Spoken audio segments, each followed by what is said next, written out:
In the sterile atmosphere of the classroom, the boy felt deep loneliness at school. He never truly had a place of his own. He was not bullied in the usual sense, but he was pushed away. Classmates called him a weirdo who never smiled, complained that he was boring, and this constant rejection left him without a single friend, yet he had another place where he belonged. It was an arcade. Back then, such places gathered the most diverse people: office workers shedding fatigue after a long day, students on dates, and some old uncles whose stories remained a mystery. And of course, they were hooligans. In this environment, the game halls were by no means safe for 14-year-old Kairu Mitsushima. A hostile atmosphere hovered around. A group of hooligans loomed over the machine. One shouted for him to stop occupying it because it was their turn next, and a passerby whispered to her friend, "Calm down," predicting that the boy would lose quickly anyway. But as soon as his hands touched the controls and the game began, all that external noise ceased to matter. Victory, even against older, more formidable opponents, he was unshakable, and they only clicked their tongues in irritation while the screen announced his triumph. His victories knew no fatigue. He defeated everyone who dared challenge him, even girls, and one spectator exclaimed in disbelief. He even defeated the hooligans, leaving one angry, long-haired opponent cursing his defeat. His skill brought him fame. In the game hall, the strongest wins. That is the only rule that matters. Whispers spread in the crowd about a local legend who had won 50 times in a row, and just when he became invincible, he began to understand why he did not fit in at school. He came to a simple, harsh conclusion, probably because of his nasty character.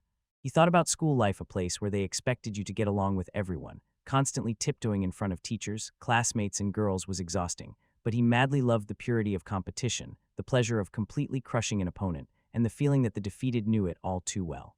Fighting games were different. In the arcade hall, you didn't have to talk to or get along with anyone. All he had to do was sit down and insert a 100 yen coin, and everyone watching, regardless of age or status, simply became another opponent to defeat. A wide, burning smile blossomed on his face, and he finally felt it. No other game suited him so perfectly. He remembers how the sting of defeat always burned like hell. After every loss, his only goal was to get home and immediately reread his notebook of strategies. On the pages, he carefully recorded every detail, drew character battles, and sketched diagrams of complex scenes. This relentless cycle of training, studying, and practice became his whole world. From the arcade hall to late nights at the table, he honed his skills and eventually achieved 13 consecutive wins. He became even more devoted, and in the end scored an incredible 99 wins, with long nights over notes directly turning into his dominance in the arcade. Returning to the present, he realizes that same obsessive concentration caused the problem. A colleague picks up a familiar book and says, "Hey, what's this notebook of strategies?" And he jumps exhausted and sleep-deprived. He submitted his gaming notes instead of the work assignment. She is more curious than concerned, admits she doesn't really follow sports but wants to understand. So Kairoken, she asks, what's the difference between fighting games? He stammers, finds it hard to explain, but she assures him she's really interested. He begins to explain, comparing them to martial arts, and says, the easiest to notice are the flashy tricks, abilities impossible in real life, like shooting energy from hands or dashing forward as if gravity didn't exist. His colleague enthusiastically says that sounds fun, like releasing a Kamehameha. Kairu agrees that bright moves and combos initially attract people, but continues that the real difference between fighting games and real martial arts lies elsewhere, in a principle that the best players understand from the start. Intrigued, Shilin leans closer and asks, what is it? He begins his explanation with one decisive idea, raising his fist in a defensive gesture. Defense, he says.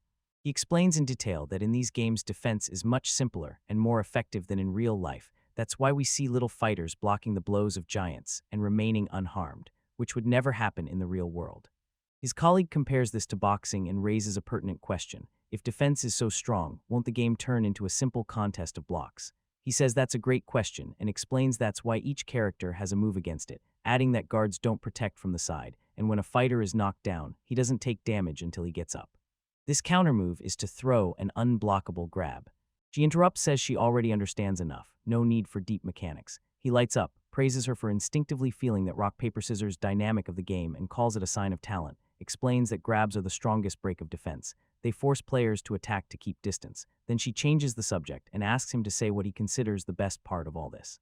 He, smiling gently, answers her question. The best part is that anyone can win. She understands that this is exactly why he studies so hard. He confirms her guess and explains that with proper training, anyone can beat anyone regardless of age, gender, or status, simply by making the right choice at the right moment. She's simply struck by this idea. She realizes that in the fighting game world, even he could totally beat their annoying deputy, something impossible in professional life, and he just confirms her conclusion. Her facial expression changes. The initial admiration fades, replaced by a cold, almost contemptuous look, but finally she asks, with a note of skepticism in her voice, "It's just a game, right?" Her question resonated with a familiar pain and tore out a memory from him. He recalled the harsh truth once told to him: the real world is unfair. No matter how much he loved fighting games and how hard he worked on them, they would never help him in the future. Even sports could become a career only for the truly outstanding, and games never had such a path. The thought hit irrevocably and mercilessly. He would never be able to make a living from this. He returns to reality and begins to protest, but she interrupts, turning his own words against him. Fighting games are about making the right choice at the right moment. With this in mind, she asks him to think with entrance exams to high school ahead. What choice will be best for the long game called life?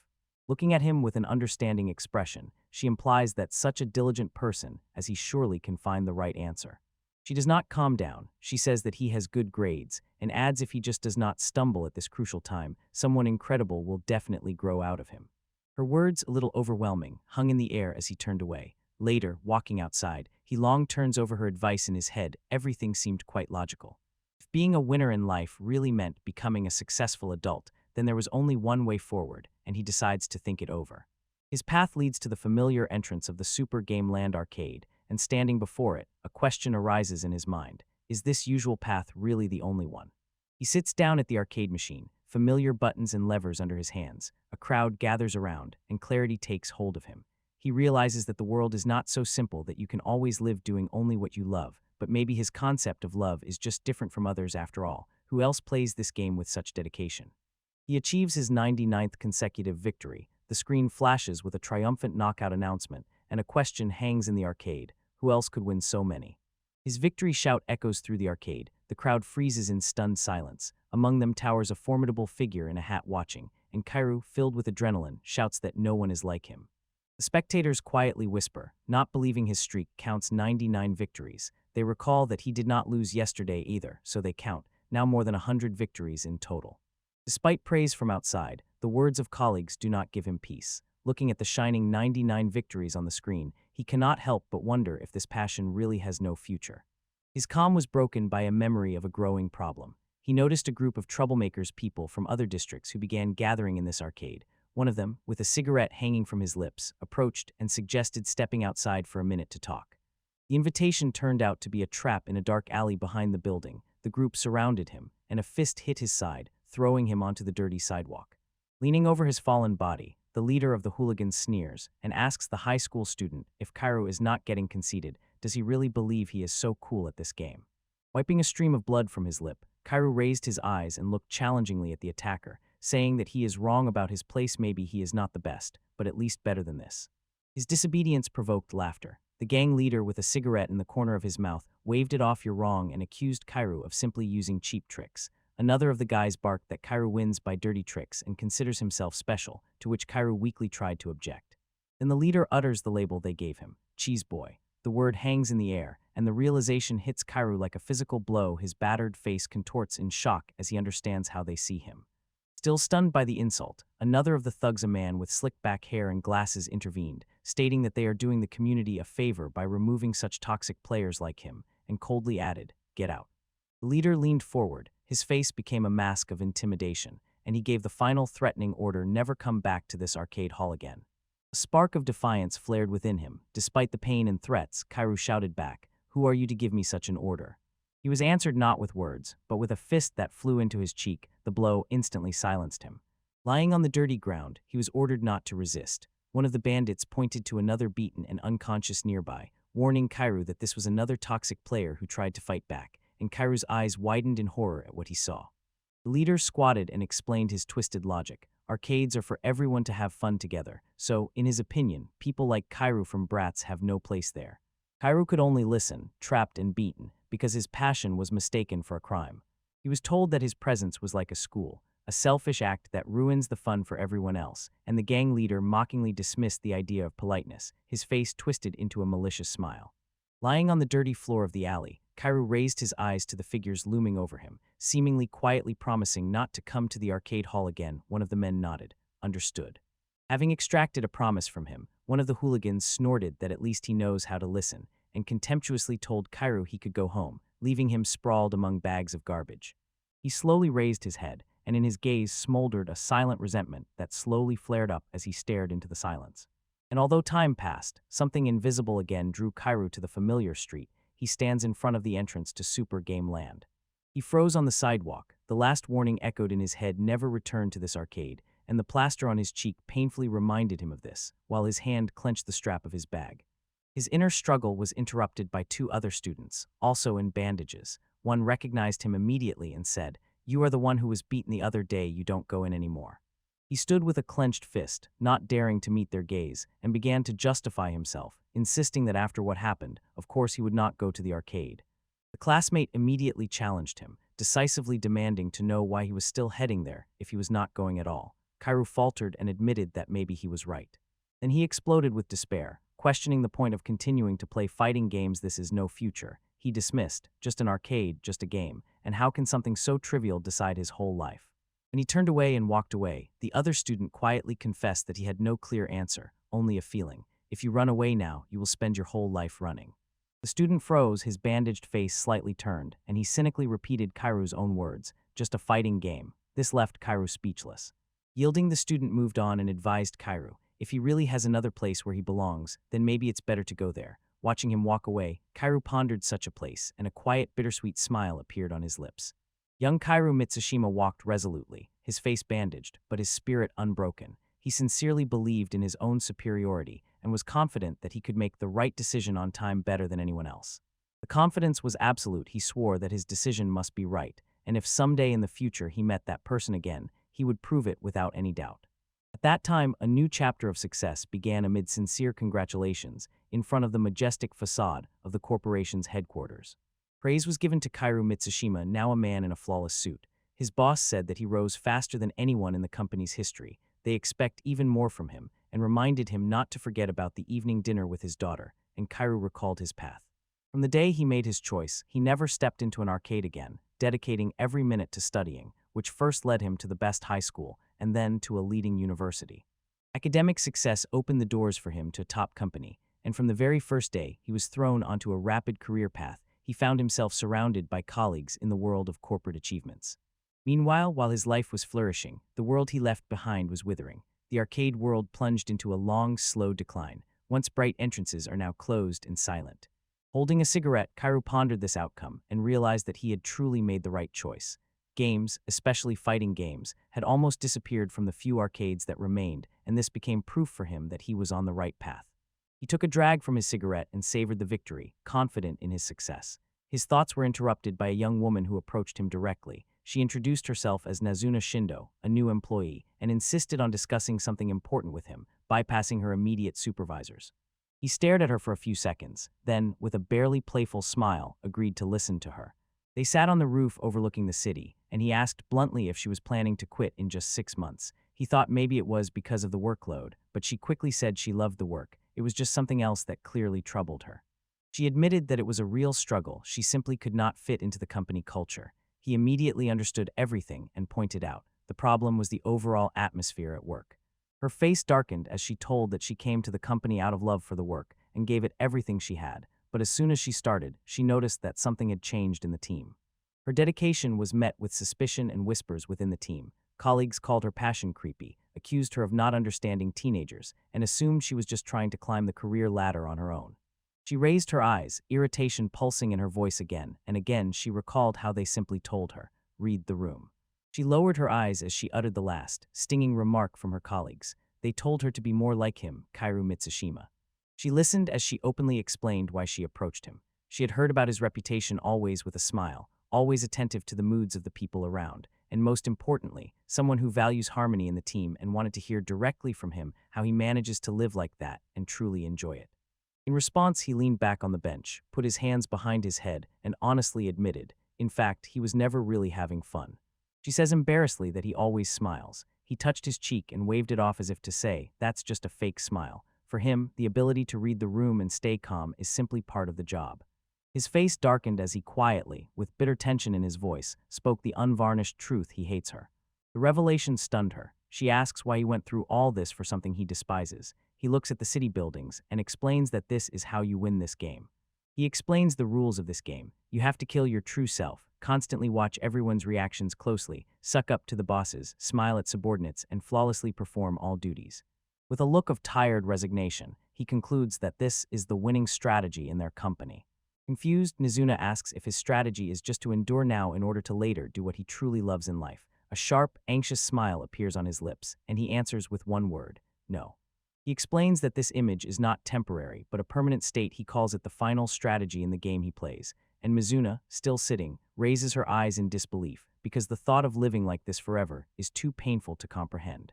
His face tightens with cynicism as he looks down on her. He throws out a hollow apology and says that the job she dreamed of as a child is just a pathetic game. In response, Nazuna gives him a simple choice. If you want to stay, change. If you don't want to, just quit the game and step aside, while Kairu stands over her, taking these words as an ultimatum to give up the job he dreamed of since childhood. Turning his back to her, he quietly agrees. Dreams, he says simply, don't pay the bills. Nazuna looks at him, her eyes wide open, filled with shock and anxiety. Her face completely changes. She closes her eyes, and a calm, determined smile appears on her lips. She tells him that he helped her make up her mind. She stands up, makes a polite bow, and thanks him for the advice, then turns and walks away, but on the step seems to stumble in thought. Was she too harsh? And Kairu stands and watches her back, deciding to himself that it could not have been otherwise. This is the life he chose. He stands and watches her walk away, justifying his position. To admit that she was right would mean turning away from his entire life's path. He decides that winning the game is making the right move at the right moment, and perhaps for her that move was leaving the company. After some time in a noisy office, a colleague approaches the gathered group and delivers terrible news. A young employee of their company has taken her own life. In the office, there were quiet whispers. Kairu's colleagues talked about the recent tragedy. One woman recalled that Nazuna was going to talk to someone she trusted to ease her anxieties a little. Another noted how worried she had been. Overhearing this, Kairu froze. Their words confirmed his worst fears, and he never imagined that his advice would lead to this. He raises his gaze. Horror awakens on his face. The weight of their gossip falls on him and forces him to face a terrible question. What exactly did he tell her? The realization strikes. Sweat runs down his temple. His hand clenches into a tight, trembling fist, and an unspeakable thought screams in his head. Was it him? Was he the one to blame? Inside him, everything merged into one devastating question that devoured his consciousness. Did he make a mistake in his choice? This thought throws his consciousness back to the post-90s, to the time when the world familiar to him began to slowly disappear. Game halls closed one after another. The fighting games he loved fell out of people's sight, and many believed that spark had completely died out. But then, in the 2010s, the rise of the internet changed everything. Fighting games were resurrected under a new, global banner of esports, transforming from dark arcades into huge arenas with full stands. Returning to the present, Kairu sat in front of the monitor, eyes wide with disbelief, pressed a key and whispered, "It can't be." At the very center of this global revival was only one man. His hand hovered over the mouse, his gaze fixed on the video platform on the monitor. He found him. The name of that man was... He froze before the screen. On it was the man he was looking for: Daigo Yumehara, champion of countless tournaments, a living legend among professionals, still active. When he watched the interview, he was pierced by a feeling of recognition. In the video was the younger Daigo, his face in bandages. There was no doubt, it was the same boy from those times. The interview on his screen continued. The off-screen voice recalled a long history of fightings and asked if there had been hard times. Daigo confirmed that there definitely were, admitting that even he sometimes found it hard to keep going, and many talented players simply gave up. The interviewer pushed the conversation further and asked if Daigo thought any of those players could have become professionals if they hadn't given up. Daigo quietly confirmed that he believed so. Then the interviewer mentioned a specific player from the local arcade Somio nicknamed Cheese Boy, and that name hit Kairu like a physical blow. His face twisted in shock, while the interviewer aloud speculated whether that player was just using cheap tactics. He froze at the table. Memories surged again. No, he did not freeze. He thought desperately. This is not cheese, this is strategy. On the screen, Daigo Yumehara gave an answer that Kairu could not pronounce. Back then, no one took fighting games seriously, and to those half-hearted players, his precise accuracy seemed just a cheap trick. Watching the video, Kairu felt a wave of insight. He was wrong. Daigo was not like the others. He was similar to him. He watched as Daigo Yumehara continued talking about him, saying that this player loved fighting games more than anyone and sacrificed everything, sincerely striving to become the best. The interviewer, not believing, asked if Daigo really came just to play with him. That's madness, and Daigo simply confirmed, "I came just to fight with you." Then he sadly added that the player left because of some stupid bullying, and Dago fell silent, imagining what could have happened if he had just continued. The unspoken thought hung in the air, while Kairu looked out from his dimly lit room. He knew what Dago was thinking. He was sure he would become a professional. He remembered the fighting games he quit 30 years ago. He truly loved them, sacrificed sleep perfecting his strategies, but people despised his efforts, scolded at cheating, and said he was ruining the fight.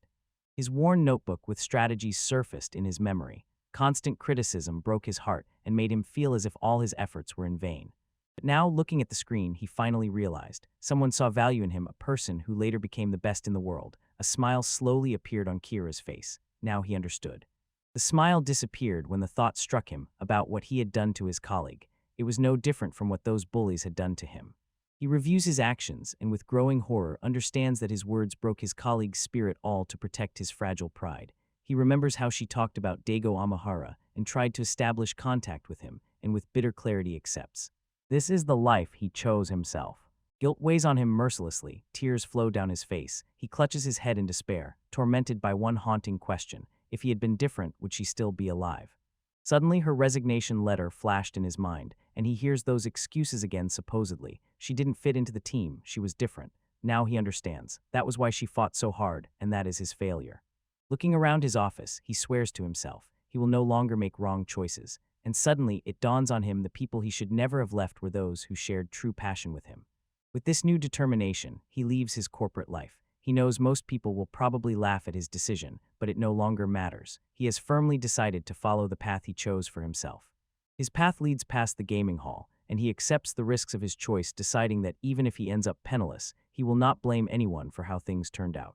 His goal becomes crystal clear. He will go seek someone stronger than himself, challenge the legends of the fighting world, and finally stand before Dago Amahara not as a fan, but as a true professional.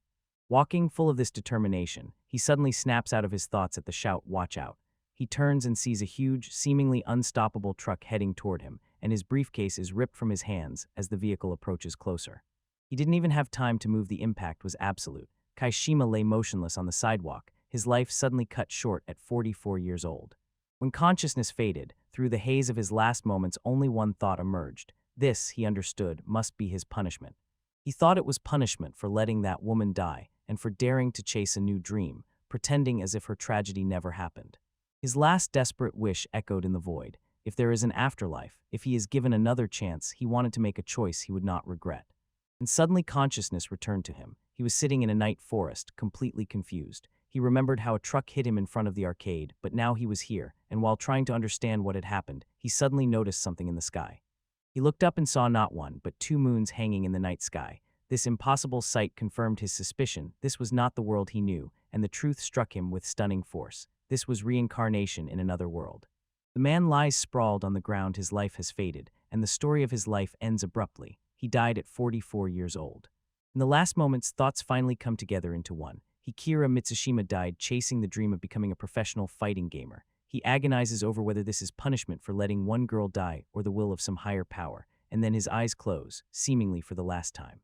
When he opens his eyes again, he sees that he is standing whole and unharmed in a strange dark landscape under two moons. Looking down at himself in disbelief, he realizes the impossible truth: he has been reborn in another world. He can finally fully comprehend his new reality, and from the surrounding forest came a voice shouting as if announcing, "Another one found." A sudden flare of a torch cut through the darkness. The light reveals his location, and he instantly finds himself surrounded. The heavy stomping of armored boots approaches from all sides, and he freezes, assessing the figures emerging from the shadows. The captors, a group of stern people with pointed ears, dressed in tunics and armed with swords. What he sees firmly cements his confusion. This is, without a doubt, another world. The leader steps forward and addresses him with a cold command. Do not resist a mistake of another world. Kairu is stunned. They already know where he is from, and the leader adds a threat: any resistance will mean his immediate destruction. Surrounded by blades, Kairu feels the hopelessness of his situation. There is no other choice. Raising his hands in a sign of surrender, Kairu agrees not to resist. Kairu is led along a torchlit path, elven soldiers standing on either side. With hands raised in surrender, he is guided through a strange forest under a night sky illuminated by two moons. To find out from his captors where they are taking him, he questioned them. An elf said that everything would be explained when the whole group gathered. Realizing that at least he could talk to them, Kairu began to gather the information he could. Arriving at a clearing, he sees a gathered group, a diverse group of people. several girls in school uniforms and men of various ages and builds, all sitting on the ground with expressions of confusion and anxiety. He surveys the place, notices different nationalities, and with firm confidence understands that they all are from the same world as he is. A figure in elaborately decorated full armor steps forward to address the gathered group. The voice of the armored commander cut through the silence. He called them all people from another world and dropped a harsh truth: each of them had died in their previous world before being summoned and reborn in this one. He again presents their fate as a blessing. Supposedly, they are lucky they have received a second life, a new beginning, all thanks to the king of this country, emphasized by a large bonfire blazing with flames. Then the commander finally reveals to them the meaning of their new lives. All are declared fighters of this country, who must fight against representatives of other nations. The word, fighters, hangs in the air and shocks Cairo. Among the people from another world, a man with two colored hair and tattoos on his face sharply demands to know what a fighter is, and the commander explains that this is what they call opponents like them, those who, in one-on-one duels, use their knowledge and skills in hand-to-hand combat. He explains that in this world, fights between fighters others like them who came from other worlds have become a real boom, a spectacle for the masses. He continues, revealing that soon each country will choose its strongest fighter to compete in a world martial arts tournament. Hearing this, a man with numerous tattoos and piercings spoke. A smile playing on his lips, he emphasized to the commander that this makes them all potential representatives of the country, a kind of VIP, and the commander merely confirmed that, essentially, this is true. The tattooed man's smile turned into a predatory grin, and Cairo looked at him with growing anxiety. The commander intervened and warned them not to think anything unnecessary, explaining that although they choose representatives, the tournament is just entertainment for kings and nobility during dinner, and their task is to risk their lives for the amusement of the nobles. When the commander's words reach consciousness, a terrible image flashes through Cairo's mind: a blood-soaked, lifeless body, and the tattooed man's voice echoes with contempt, brushing off the victim as a mere spectacle. Cairo's expression hardened. Now he understood everything the weak are dealt with immediately and easily replaced. He pondered this supposed second chance and eventually found himself here. Nearby, two men say that rebels and fools are always sent first. The armored commander stands over the fallen otherworldly's body. Two guards watch from afar. One says there are too many recruits this time. The other laughs and says it's time to thin them out again. Cairo listens and with growing horror realizes they are considered no more than toys. One of the guards, an elf, explained that the women are fine, no matter how many there are, ominously grabbing the blonde schoolgirl by the shoulder, while his companion whispered that if they are weeding out the group, the women will get a warm welcome. The girl only stammered in fear. He swings his sword, openly considering how to conduct the purge and who to eliminate first. The guard confirms the intention: it will be a man. In Kai Rumit's Hashima's head spins one terrible thought: if he is singled out, he will be killed. Before the guard could react, the armored commander raised his hand and silenced him. He had already chosen a method, and with an authoritative voice gave a short, chilling order to the entire group.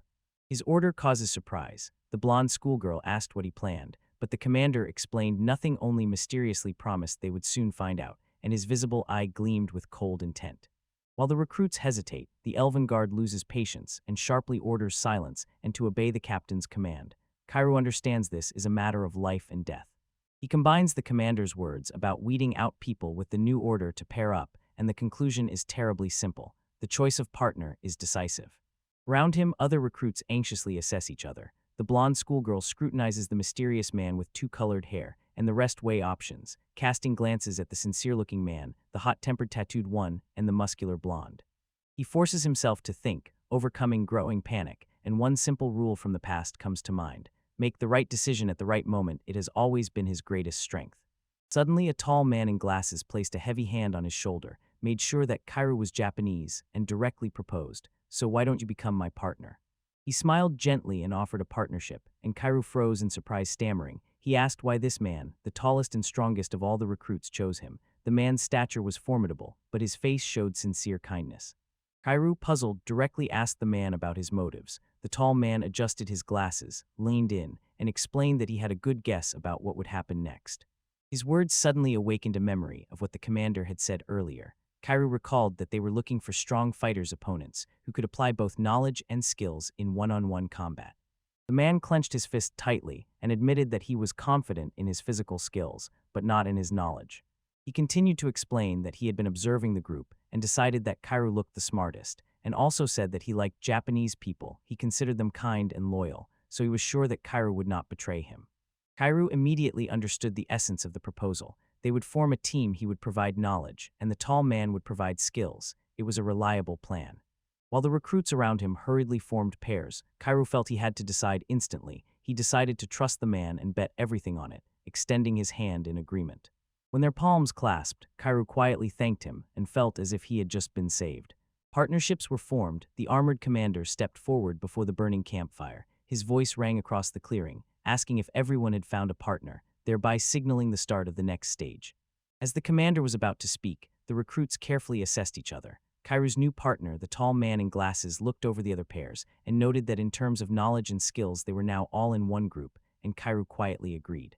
He was full of confidence. He believed that their team was the most balanced, and no matter what happened, they would be able to win. At that very moment, the armored commander began addressing everyone.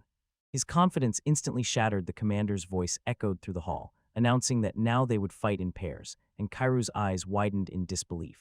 The commander briefly explained the rules of this sudden trial and announced the winners would be taken to the capital. There, they would be awaited as candidates for the role of fighters. He announced the final, cruel condition. Those who lose would be executed right there on the spot. These words struck Kairu as if a physical blow. When that terrible announcement sounded, a wave of panic swept through the recruits. Cries of confusion began. They realized they were being forced to kill their own comrades, and this was exactly the opposite of what they had assumed. Kairu's disbelief turned into rage. He turned to his partner, his voice trembling, and shouted that the man's prediction had turned out to be completely wrong. His partner, on the other hand, did not give up at all. An icy smile spread across his face, and he calmly replied, "No, that's exactly how it is," explaining that their jailers considered their lives worthless and would naturally choose the quickest way to get rid of them. He had known from the very beginning that they would be forced to fight in pairs to reduce the number by half, and this was exactly what he revealed as the reason why he chose Kairu. He chose his partner with cold calculation, the one who looked the weakest and most cowardly in the group, an old Japanese man. Kairu froze when the chilling understanding of this strategy dawned on him. When the burden of his situation finally made itself felt, the commander's voice in armor echoed through the hall. "Who wants to fight first?" Before Kairu could understand the question, his partner raised his hand and cheerfully offered themselves, and Kairu only awkwardly stammered in disbelief. The man calmly accepted the order, and he could only wonder what kind of monster he had gotten involved with. He took off his jacket, and beneath it revealed a monstrous physique covered with intricate tattoos. This sharply contrasted with his previous appearance. Satisfied, the commander in armor gave the order to begin, and nearby stood an elven guard who mockingly nudged the old man. "Show at least a little courage." Reality crashed down on Kairu. He, a middle-aged man of average build, had to fight this mountain of muscle. Everything was at stake. If he lost, he would die. The opponent's fist clenched. Kairu's thoughts raced in search of a way to victory, but logic offered no way out. Thinking soberly, he understood there was no way to win. Even before finishing this thought, his partner had already thrown his fist straight into Kairu's face. He recoiled backward from the blow, but somehow remained on his feet. The opponent smirked, mocking the fact that the old man was still standing. Wiping his chin, Kairu assessed the damage. Despite the direct hit to the face, it was surprisingly light, and a fragile spark of hope ignited within him. Maybe he would really withstand these attacks. A brief flash of optimism dissipates when the harsh truth reaches him. Just enduring the blows is not a way to win. If he does not start acting, he is doomed, so the only chance is to rely on speed and run away until the burly opponent gets tired. But even before he could implement his plan, his adversary roared and swung even harder than before. When the massive fist rushes at him, Kairu instantly reads the attack and sees a gap he can dodge, run around the opponent from the side, and deliver a counterattack. His plan collapses instantly. The swing was just a bait. Instead, a fierce uppercut bursts from below, hitting with devastating force and helplessly tossing Kairu into the air, while the ground beneath him cracks and explodes. The muscular man stood over Kairu Mitsushima and admired his work. The blow landed cleanly, and he admitted that the opponent's attacks were different. On the ground, Kairu gasped from pain, realizing he was caught, and agreed. That man's blows were powerful, but there was something more than just brute force in them. Lying on his back, covered in bruises and confused, the world spun a little. Only one question echoed in his mind. Why couldn't he avoid that last one? The memory of the attack flashed in his head, and he felt complete helplessness. He couldn't even move to the side. A muscular male voice sharply cut through his thoughts, called him old, and warned that lying like that was dangerous. And suddenly he was pierced by a chilling realization, wasn't he? The muscular man continued his monologue, raising his gaze to the two moons hanging in the sky. He thought about his luck. He couldn't believe he ended up in another world, and even next to someone like Kairu. He leaned closer, a gloomy expression on his face. He admitted that he once thought his life was over and doomed to end behind prison walls, but now, seeing this new reality, he could only marvel at how incredible his continuation had become. Kairu listened in horror. The man confirmed his worst suspicions. He said outright that he was condemned, and with a monstrous smile and his tongue sticking out, added that he was on death row for killing 3 children and 2 women. Terrible, complete truth overwhelmed Kyra. A single drop of sweat rolled down his temple when he realized that the man before him had been executed, and then he was reborn here. His partner turned out to be a real monster. Limply ended up in the hands of the opponent. The winner laughed loudly, lifted the defeated Kyra for all to see, and proudly declared that he was a vile scoundrel who takes pleasure in tormenting the weak. He turned to the observing soldiers and sharply asked if they were paying any attention at all, then mocked the notion that the Japanese were supposedly kind and loyal, saying that this trait marked them as weaklings, nothing more than spineless cowards afraid to fight. His face twisted with maniacal delight. He roared in approval and proclaimed this new world the best in the world, while below, Kyra's hand hung limply, a clear sign of his complete defeat. Consciousness was fading, and Kyra's thoughts returned to a similar humiliation. He remembered swearing never to make a wrong choice again, but just like then, he allowed the words of another scoundrel to shake him and once again made a fatal mistake, cursing his own stupidity. Kyra was drowning in his regrets. One of the guards approached the armored commander and said the duel was over. Others, who were called schoolgirls, and a burly man, watched what was happening from a distance. Finally, the opponent knocked him to the ground. Kyra lay sprawled on the stone floor, his suit dirty and torn, and the victor stood over him with a mocking smile and quietly said, "I have won." Standing above, the elven observers commented on the outcome. One noted that the difference in strength was simply too great, and another waved it off and called the whole thing pathetic. The victorious thug approached the armored commander, but before he could say anything, a large, muscular man stepped forward. He ordered the others to move on and addressed the commander directly, demanding that the next pair be brought out. Kyra Mitsushima lies fallen on the ground, and his opponent looms over him and begins to utter a word. Before he could finish, a blurred movement interrupted him. An old man in a suit struck the bandit powerfully in the face with a fist. The bandit flew back and staggered. The others called out in shock, saying that it was the old man who attacked. The elven leader watched the sudden turn of events with an indifferent expression, and the bandit only asked in surprise why he was attacked. He stands calmly, wipes his chin. The blow didn't even shake him. Mentally, he understands that although he should have received serious damage, he is still alive, then coldly addresses the stunned thug and asks what he thinks about it. The opponent, in confusion, cannot comprehend what just happened. He realizes that not only did he fail to avoid the counterattack, but worst of all, the old man seems completely unharmed by the blow he delivered. A drop of sweat runs down the bandit's face as he watches the old man shift his attention to the fallen Karu. The bandit's confidence crumbles. He begins to doubt the very rules of this world, unable to believe that a heavy mid-level strike could really injure a heavyweight opponent here. He turns to the thug with a confident smile and asks, luring the opponent closer. He throws down a challenge: "Attack with everything you have." The people around only stare in surprise and confusion. Someone asks what this old man is babbling about, wondering if the blows haven't completely broken his mind. The thug himself is stunned. What does he mean by everything? I've already given all my strength. The smile fades, replaced by a sharp, focused gaze. He dismisses the previous attempts of the thugs, confidently stating that this could not have been his full power, and declares that he will test his theory. In response, a sinister smile creeps across the bandit's face. He accepts the challenge, clenches his fist until the bones crack, and warns the old man to prepare himself. He roars, declaring that this time he will unleash his true power, while opposite him, the elder man stands unwavering and calmly says he will not back down. The strike hits with devastating force, but the elder man raises one hand to block it. Shockwaves ripple through the air from the impact.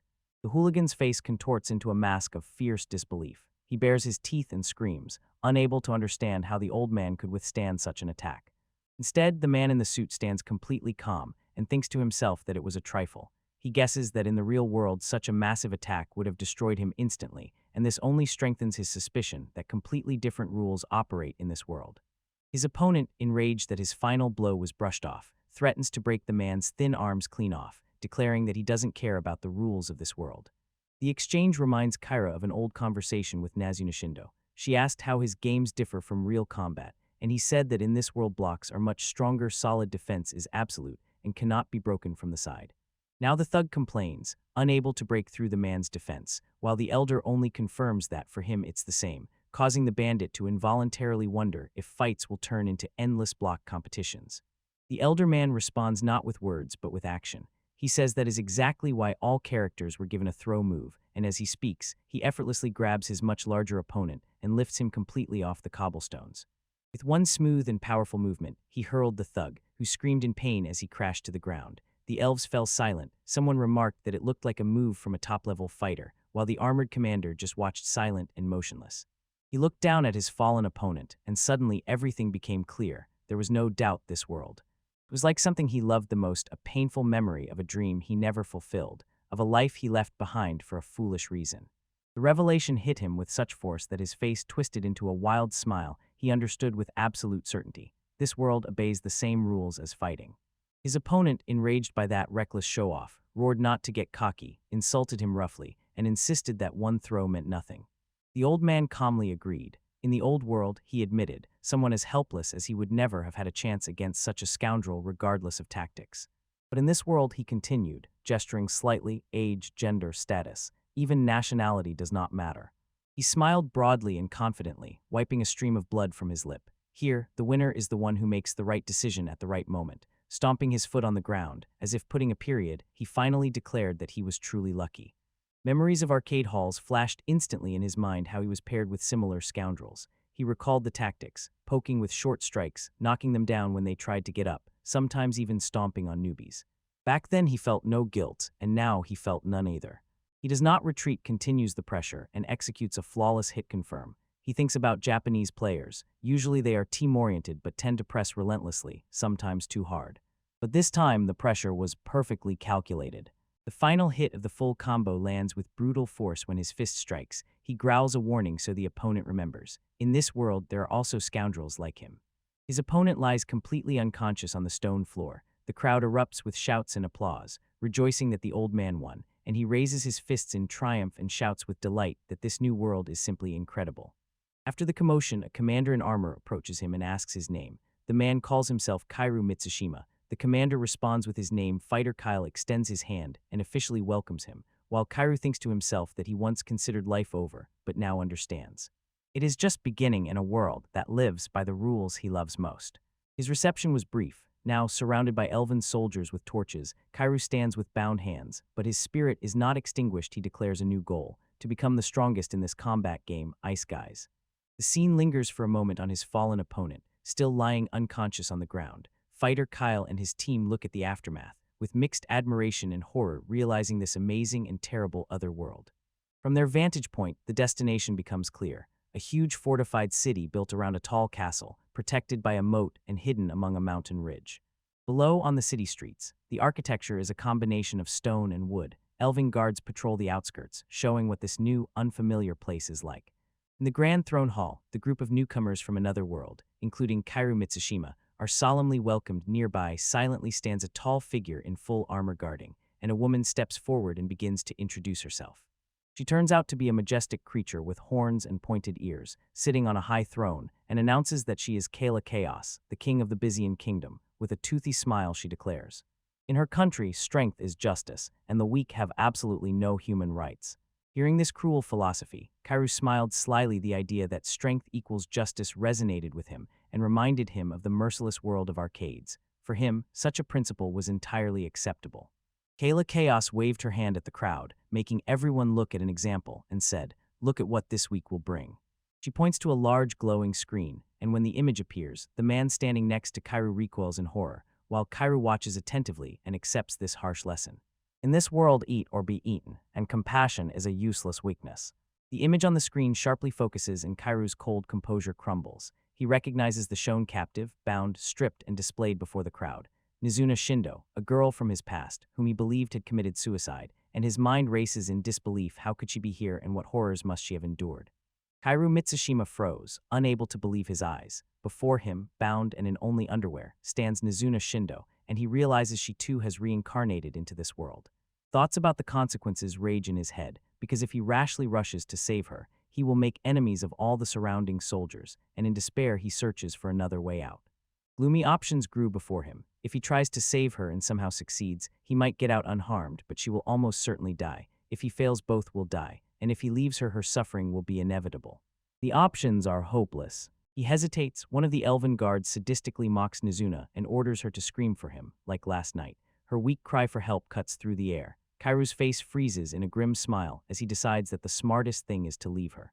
For her own good, he tells himself he will choose this. The body rejects cold logic. With a fierce roar, Cairo lunged forward, his fist striking the mocking guard's jaw directly. The blow pushes the elf back. Other soldiers shout in panic, demanding to know who he is, and Cairo rushes to Nazuna and asks if she is okay. He looks up stunned, barely recognizes him, and whispers his name. At that moment, a tiny doubt creeps into Cairo's mind whether he is crazy, whether he is a fool for what he just did. Pots clenched from the painful memory, the smiling face of the girl he once chose to leave, and that wise choice cost her life. He realizes one more such mistake is the end for him, not only as a person but also as a fighting game player. Looking at Nazuna, he convinces himself that it is really him. He tells her not to worry this time, he chooses differently. He stands before Nazuna Shindo in chains and extends his hand to cover her. His voice is firm, he swears. This time he will not leave her.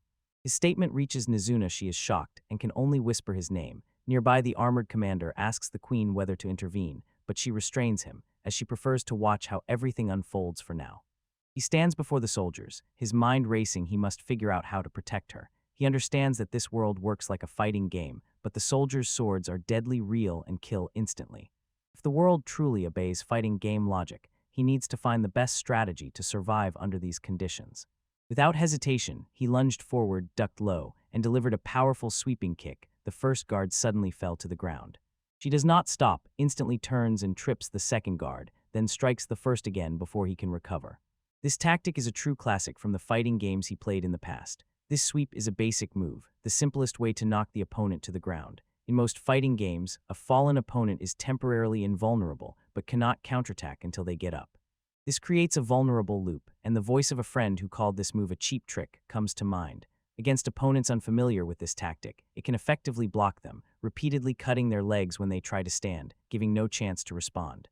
Other reincarnated people watched the spectacle with various emotions. The schoolgirl was impressed, and the burly man and his companion roared, encouraging the old man from her place. Queen Kayla Chaos observed, making a sound of interest and amusement. Kairu Mitsushima assessed the situation with new confidence. As he predicted, the rank-and-file soldiers were stunned by his simple demonstration. The techniques he used were just basic fighting moves, so his opponents turned out to be even less skilled than absolute beginners. Realizing this, he understood that he could win. Suddenly another clash surfaced in his memory. He was again in his school uniform, facing the formidable commander in armor. A powerful shockwave hit him, although no one was nearby, and at the last moment before the impact, he saw the worried face of Nazuna Shindo. From afar, the armored figure simply stretched out an open hand, then clenched it into a fist and released an invisible force.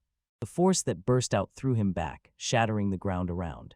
The memory blurred, and returning to the present, Kairu grabbed his head. He finally realized, this is the world of fighting, where it is perfectly natural that there is someone like a commander. Now he understood everything. The captain was a typical long-range fighter from games like Street Fighter, who attacks with moves like Hadouken, and a smile blossomed on Kairo's face, knew what he was dealing with. He instantly flashed a comparison with the best fighting game player in the world, Daigo Yumehara, who became famous for skillfully playing characters that throw projectiles.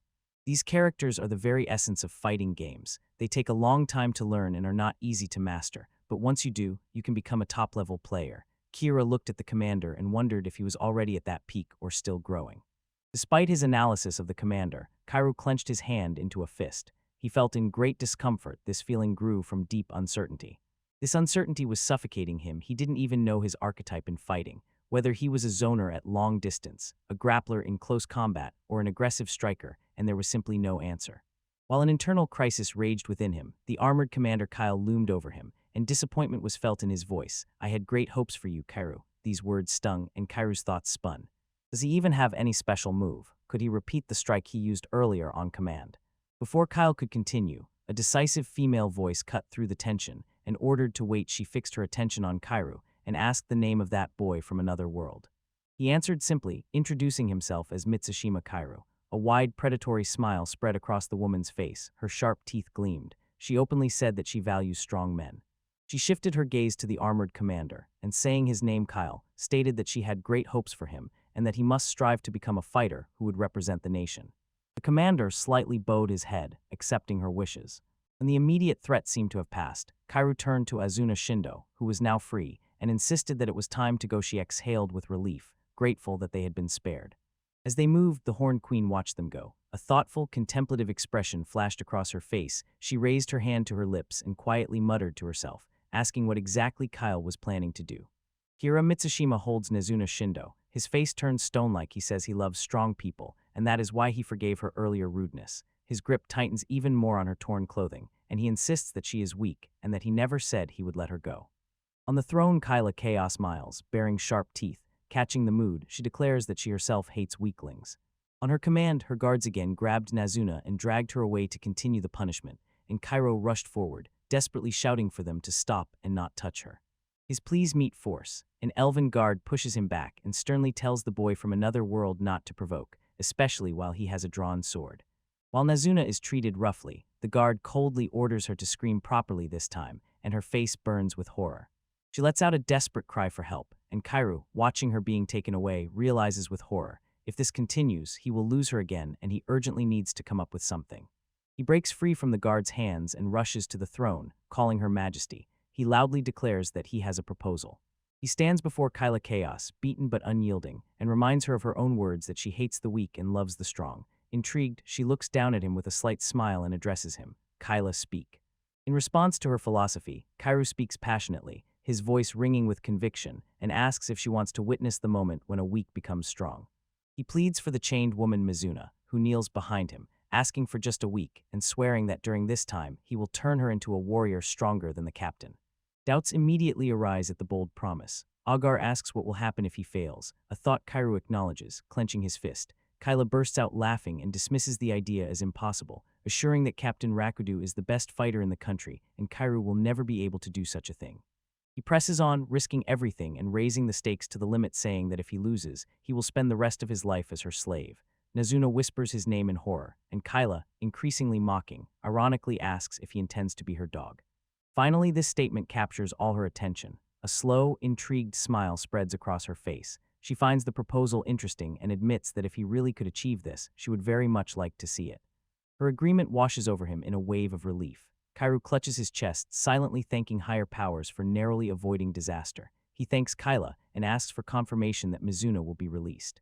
But she quickly cools his relief, calling him Kyle again and says he is mistaken about one crucial thing.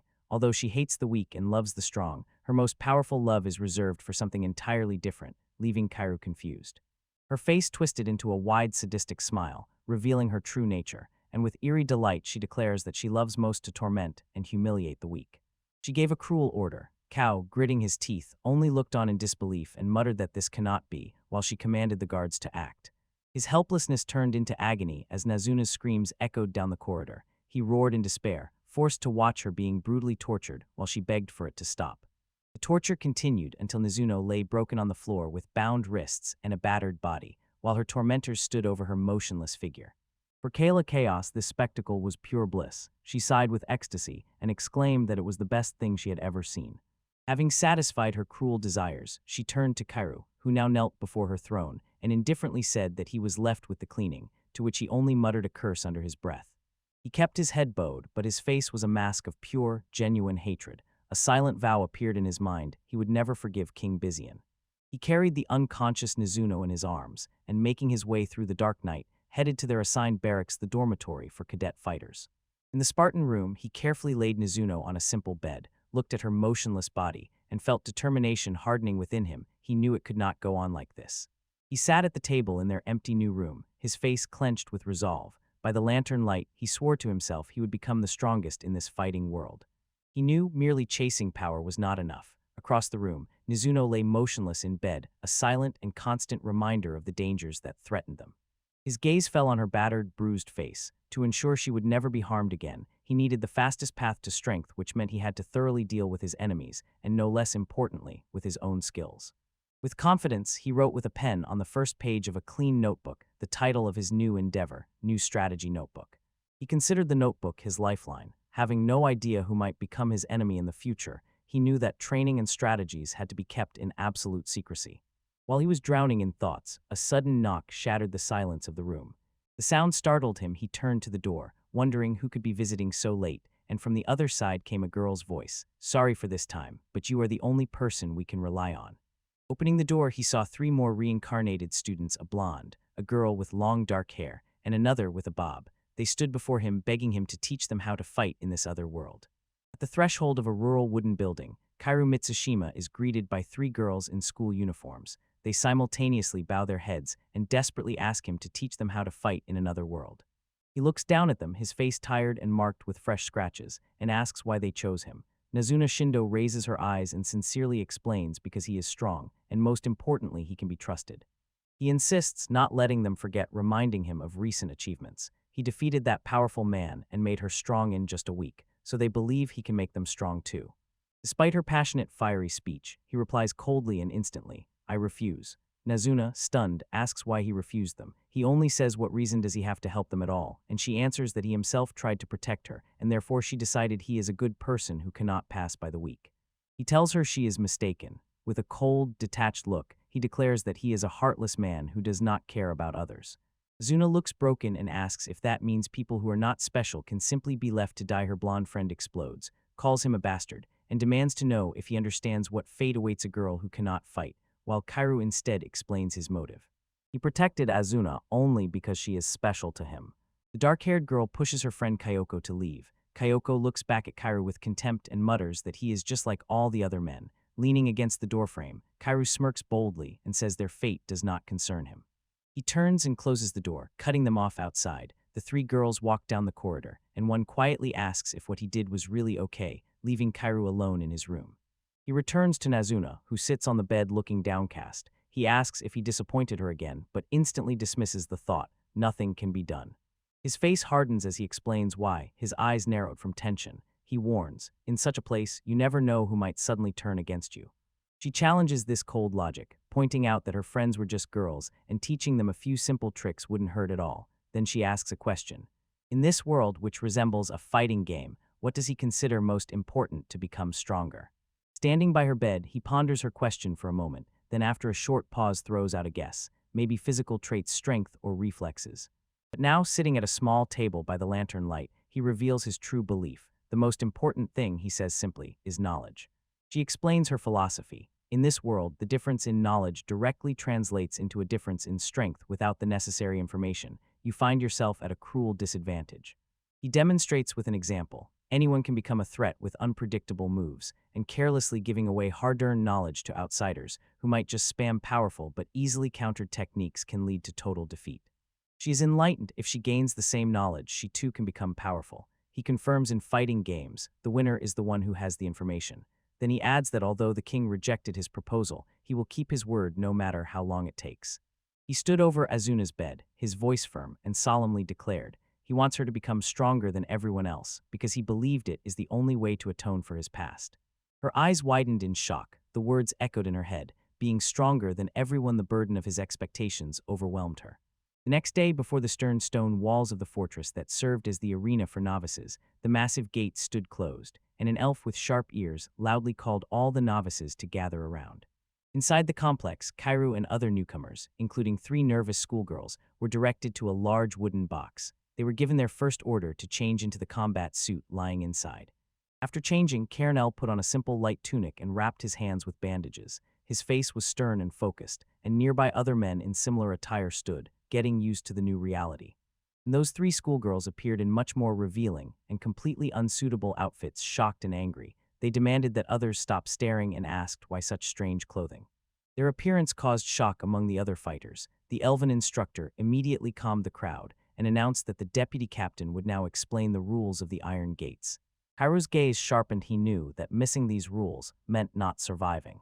A woman with long braided hair stepped forward and introduced herself as the deputy captain. She explained that everyone would be given 2 credit coins, raised them so everyone could see, and added, 1 coin is a week of life, meaning food, shelter, and clothing, and the muscular man next to Kairu quickly calculated and realized that their supplies would run out in 2 weeks. She continued explaining, her voice sharp and clear. Getting more credits was possible only one way, by taking them in duels between warriors. By the end of the first 2 weeks, they were expected to manage to take credits from others. If both sides agreed, the duel was considered valid, and the winner took 1 credit from the loser. He listened attentively. A sinister smile appeared on his lips. The system interested him and reminded him of the past. In this new world, their lives were worth only 2 credits, and this was the main rule of the Iron Gates. His thoughts carried him back to his youth, to the dimly lit, noisy arcade halls he used to visit often. He remembered the feeling of 200 yen in his hand saved by refusing drinks, the thrill of endless fights, and that simple promise: victory would be his if he just kept winning. The memory faded and gave way to the harsh reality of his situation. The only big difference was that losing those 2 credits meant real death, and this realization made him even more cautious. If this place really was like an arcade, he knew those guys would appear very soon. As if responding to the thought, a man with a sly smile leaned closer and whispered in a quiet, provocative voice, "Hey, brother, want to measure up against me?" He turned around, startled by the unexpected offer, and the man continued saying he had been sitting here for 3 months and recognized Kairu as a newcomer, ironically admitting that their gang had neither pride nor ambition. Their only goal was to steal credits, and Kairu immediately understood everything. These were hunters of newcomers. Unlike game halls where a new opponent could appear at any moment, this world had one single advantage: duels took place only by mutual consent, but this changed little in the essence of the matter. Between those with even a little experience and true newcomers with none, there was a huge, frightening chasm.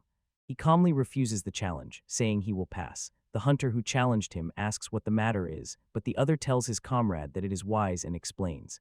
If a newcomer does not bite on a cheap provocation, the hunt for newcomers can be skipped, and a week of training will be enough to make him a worthy opponent for any weak adversary. His attention is instantly drawn to the inevitable scene. 3 young women, clearly out of their element, have become obvious targets for other hunters, and one of them, with a trembling voice, asks the threatening group to stop and not come closer. One of the men completely ignored her pleas. He reached out and groped one of the girls, pretending to be innocent and saying that his hand slipped. The girl gasped, shock and humiliation on her face.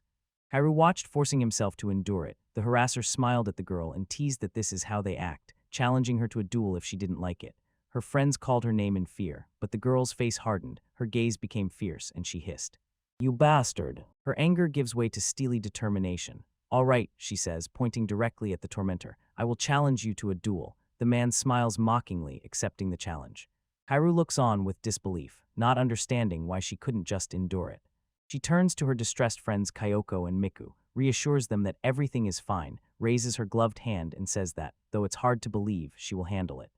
Assuming a fighting stance, she seems to transform. With quiet confidence, she explains why she agreed to the fight. She once practiced karate.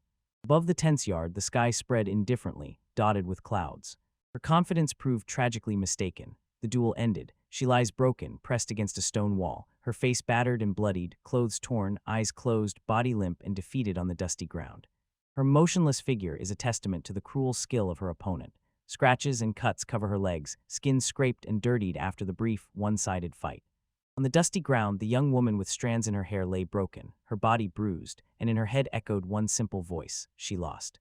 She replayed the events over and over in her mind, recalling her initial plan to study his moves, but he acted completely unexpectedly. She even practiced karate and was confident she could fight the man, but in the end, she could do nothing.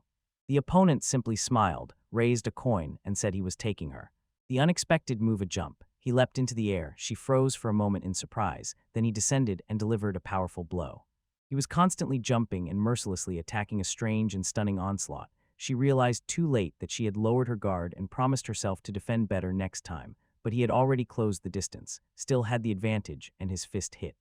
She confessed her failure to her friend Kyoko. She could do nothing, and feared that if it continued like this, they would become nothing but food for the men who looked at them with predatory eyes. As she feared, her fears became reality. Since then, their days turned into hell-meager portions and simple bowls. The men who considered them weak provoked them more and more openly. 3 women were forced to serve. They served food to their greedy tormentors, and tears of humiliation rolled down the dark-haired girl's face. It was painful, but even more painful than the slavery itself was the devastating realization that no one came to their aid. The scene shifts to the memories of the dark-haired youth Kairu Mitsushima. He sees the faces of the spectators who mocked the losers, calling them pathetic weaklings. He hated them, especially those who looked down on defeat without entering the fight themselves, and every day there were more of them. Past experiences hardened in him a harsh philosophy. He became strong himself and thought only of himself, justifying the present cruelty as the natural order. The stronger survives. Not being killed is already mercy, but a pang of regret flashed in his mind. If he had taught her to fight, she would not have lost to those novice hunters, and time from that first defeat inevitably led to the day when Kyoko lost all her coins. The cruel outcome of that defeat was now obvious. The victorious hunter grabbed Kyoko's dark-haired friend by the hair. A cruel smile spread across his face, and he directly, mockingly asked Kyoko what she was going to do. The expression of pain on her friend's face held Kyoko's gaze. The hunter did not stop taunting, asking if she wanted to fight him again or if one of her friends would take her place. Next to Kyoko, Miku could only silently watch. The cruel question provoked a chorus of contemptuous laughter from the companions. He pointed at the helpless girls and called them pathetic. The laughter died down, and the hunter's voice played with feigned generosity. If Kyoko agreed to fulfill his wish, he might be kind and share a few coins with her. Kairu, watching from afar, grimly reminded himself in this world, putting yourself first is inevitable. He openly showed his aggression. He suggested she go to his room right now, and even added that, unlike in a duel, he was gentle in bed. The dark-haired girl responded with disgust, calling him a vile degenerate, and Kairu just stood and watched, his philosophy clashing with what was happening, and he wondered whether this too was inevitable, or if they should just be grateful that they were not being killed. Even before Kyoko could respond, her dark-haired friend pleaded in despair, ready to go instead of her, but Kyoko's voice interrupted the tension. Wait, her face became a mask of grim determination, and those present whispered, I will go to your room, surprised that she did not abandon her friend. One of Kyoko's friends, whose voice was choked with despair, declared that they would never abandon their childhood friend, and confessed that they had previously remained silent out of fear, knowing that they could not stand in open confrontation, but now they were ready to do anything to find another way to help her. The desperate plea was met with cruel laughter. The predatory hunter mocked their touching friendship, sarcastically saying that such bonds were completely useless in this world. Kairu, standing a little aside, watched the scene and mentally doubted the hunter's cynicism. Could a bond really be so strong to push people toward growth?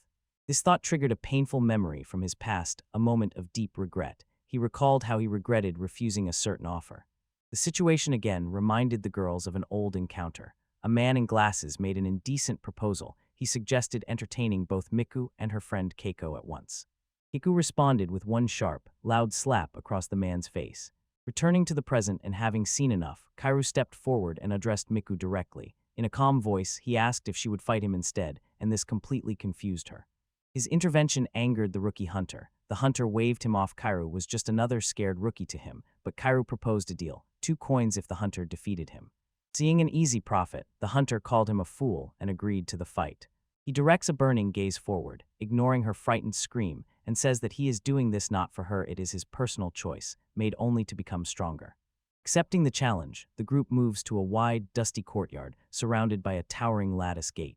Behind them, the gates are closed. 2 opponents stand facing each other, the hunter's companions lined up on one side, forming a mocking crowd, and on the other, 3 young women pressed closely together, their faces full of anxiety. Kairu, carefully watching the opponent, began to analyze the typical fighting style of beginners and recalled that they rely on 3 basic attacks. The first, he thinks, is a throw that breaks defense. The second common tactic, a leg sweep, is immediately visible. It is a move designed to limit the opponent's movements. The hunter opposite smiles with predatory confidence. Kairu mentally completes the list with the third and final technique, the one that is the heart of all fighting games and most often confuses beginners. Is it not the same technique that this man used earlier, as if on command, his opponent lunged forward and leapt high into the air, shouting a challenge? Is the jumping attack A? The dark-haired girl screamed in fear. She recognized this powerful move, and Kairu's hand clenched into a fist because he remembered the main rule for countering such an attack. Simply defending is not enough. The attacker will have the advantage, so the only thing left is to intercept the jump before the strike lands. He releases a powerful rising strike, a perfect anti-air attack that intercepts the opponent's jump. The girls froze in shock, and he mentally belittles the hunter to the level of a simple novice, a beginner, whose predictable attacks are powerless against his knowledge. The force of the blow slams the hunter against the stone floor. He falls unconscious and completely defeated by a single decisive move. When his opponent was downed, the dark-haired girl approaches and thanks him for the help, expressing surprise that he defeated the opponent she could not even touch. Smiling, he raises a coin and says he is taking his. His words catch her off guard. He turns to her and asks who said he was giving her the coin, and a quiet expression of understanding appears on her face. He takes out the coin and, clarifying his words, says he will give it to her, but only if she fulfills his desire. The girls look embarrassed and a little wary and ask what he wants. He looks intently at her and directly asks her to become his sparring partner. The request for sparring leave caused confusion. He explained his idea, admitting that he once believed becoming strong is only possible alone, but he noticed that the professional scene has changed. Top players hire full-time coaches, openly share knowledge, and achieve stunning results, so he concludes that in this world knowledge is everything. She supplemented his thought with a final piece of advice and said to her, if you really want to become strong, you need comrades you can trust. clarified his proposal and warned the girl that in her current state she was not yet ready to be a training partner. He promised to be strict and train her hard for some time. Asking if she could endure it, she clenched her fists. With a look full of fierce determination, readily agreed and called him teacher. The girl thoughtfully dreams of becoming a trusted ally, and the scene shifts to the inner chamber of Byzantine Castle, where King Kala Chaos asks his father if there has ever been a reincarnated fighter gamer among the recent ones, a special person with instant combat skills, and her father, the former king of Byzantine Alex Chaos, sits on the throne deep in thought. He replied that there might be a man named Kyle who has potential, but Kayla just shrugged and calmly noted that if needed, they still have the strongest fighter, Captain Rikudu, and reminded her father that she gave up the throne because of his whims, so now it is up to him to decide whom to send from their nation. Alex Chaos then reveals important news. He informs her that the great western state Montero supposedly managed to summon a fighter gamer and emphasizes that it was a summoning, not a reincarnation. He continues, adding that the summoned one calls himself one of the 5 gods of fighting, and the former king's expression darkens. He understands that such confidence can prove very dangerous. The fighter, in the air and in despair, realizes that his tactics have been completely figured out, knows that jump attacks are all he has left, but the girl below is completely different from how she was in their last encounter. He sees that she is being controlled, and she calmly waits for him to come down. Falling, she releases a devastating uppercut. The ground cracks from the force of the blow, and he flies into the air. He screams in despair, shouting that his moves no longer work on her. She stands victorious over the fallen opponent, fist raised high, shouting, "I did it," and her friends Kyoko and Miku wildly cheer her on from the side, celebrating the victory. She approaches him, her face dirty but shining with pride. "So, master," she asks impatiently, "have I become stronger enough to F?" The opponent and his comrades stand stunned, wondering what kind of magic could have given her such strength. Keru thinks to himself that from the outside her growth might really seem like magic, and the girl simply smiles warmly and asks him not to call him master anymore. They are just sparring partners. A thought spins in his head that he only taught her 2 things. 3 days ago, Keru stood before 3 girls and promised something simple, to teach them only 2 things, and those 2 would be enough to defeat an opponent. They look with distrust and ask if it is really possible, and Kairu firmly replies, they can not only win, they can beat most fighters of that time. He opened the lesson by introducing the first thing they need to remember anti-air, explained that it is a technique for intercepting an opponent in a jump, and added that showing it would be faster than just talking about it. During practice, he ordered Kyoko to jump on him. The girl with a white streak in her hair, Keiko, surprisingly noted that she can jump higher than Kairu, and confirmed to him that this was exactly the kind of jump he meant. He struck her in the air lightning fast, demonstrating the technique against aerial attacks, and explained the main rule of this world. It is impossible to defend in the air, so everyone who jumps remains vulnerable. Their aerial attack is useless, and he made them think about what the enemy will do next. Here is the answer. If they do not resort to some special technique, they only have to move forward to close the distance. Keiko repeated the simple advice, get close, and Kairu praised her for good intuition. After that, he raised 2 fingers and announced the second main lesson, how to stop an opponent who is coming straight at them. He turned to Keiko for the next demonstration and ordered her to approach him. She hesitated for a moment, asked to be called simply Keiko, and came forward. Approaching, he suddenly ducked and swept her legs. She fell to the ground with a scream. He recognized the move, a sweep, a powerful attack that knocks down an opponent who is advancing, the most important detail he discovered. In this world, it is impossible to defend while moving forward. Kyoko added that in Iron Spirit, this is especially true. There are no counterattacks or parries, so such a strategy becomes even safer. Simple but deep logic began to reach Keiko. Keiko confirmed to the students that she understood the lesson and explained, when an opponent carelessly jumps or comes straight at you, it gives a perfect chance to strike. For the brilliant and precise answer, Kyoko encouraged and told Keiko that she was wonderful, and Keiko blushed a little. He explained that although his main goal is to refine his own strategy, he made the girl practice her drill against air and sweep attacks again and again, and he noticed with interest that in this world there are also attacks from above. From this concentration training, everything became clear. Kyoko, using her flexible long legs to deliver powerful moves, successfully took revenge, and the triumphant Keiko, with a bruised but smiling face, showed the victory sign. After that, as he had predicted, they began to win victory after victory, and rumors about the strong new fighters in the Iron Rank started to spread all except one. However, Nation turned his gaze to Keiko. Tomorrow she would have her first match, and watching her shyly stand by the wall, he could not get rid of the thought whether this fragile girl could win it all. However, his concern was noticeable. Nazuna Shindo found him in the room, sighed, and asked what he was doing, reminding him that lately he had not stopped worrying, and that at first he said he would not take students and only wanted to make himself stronger. She pressed further, noticing that now he constantly thought about those girls. Kairu tried to brush off her anxiety, saying it was only for strategy, then got embarrassed and insisted that he would not court high school girls because he was 43 years old. She continued, and her tone changed from joking to sincerity. She told Kairu that if he noticed even a shred of potential in Keiko, he must believe in her and watch over her, but warned that if Keiko really had no chance to win her first match, he should intervene and stop it. That was exactly what she wanted from him then, and these words clearly shook Ku. The next day, on a dusty training ground surrounded by spectators, Keiko stood ready. Opposite her was a mountain of a man, her first opponent, his muscular body looming over her. From the side, Kyoko and Miku loudly shouted support for Keiko. Don't lose spirit. Meanwhile, the big man's accomplice warned him, if you lose to such a shrimp, it's the end for you. As soon as the match began, the muscular fighter instantly charged forward. With unexpected fury, Keiko, letting out a sharp cry, met his charge head-on. Her attack completely caught him by surprise. Kairu keenly and approvingly noticed that she flawlessly executed basic moves, airstrikes, and sweeps. With a new fierce cry, Keiko struck accurately, sending her massive opponent spinning in the air. He sharply fell to the ground, enraged. He snarled at her not to be insolent, warning that he would not lose like that again. Sudden fear overwhelmed Kairu. He realized that the opponent would now start to adapt. Thoughts rushed through him, outlining the very essence of what he feared: countermeasures, preparation that the opponent conducts precisely to overcome a known strategy. He pondered aloud. A fight is like a fighting game. Any powerful tactic sooner or later finds its counter. So the lesson for Keiko was not about a complex offense, but about the ability to punish the opponent's aggression. When time is unlimited, just waiting and not rushing into attack is already a reliable countermeasure. His thoughts soared to the new stance of the opponent, formidable, like armor. He sees in it practically an iron defense that blocks almost all strikes from below, and although there are weak spots, he was pierced by anxiety.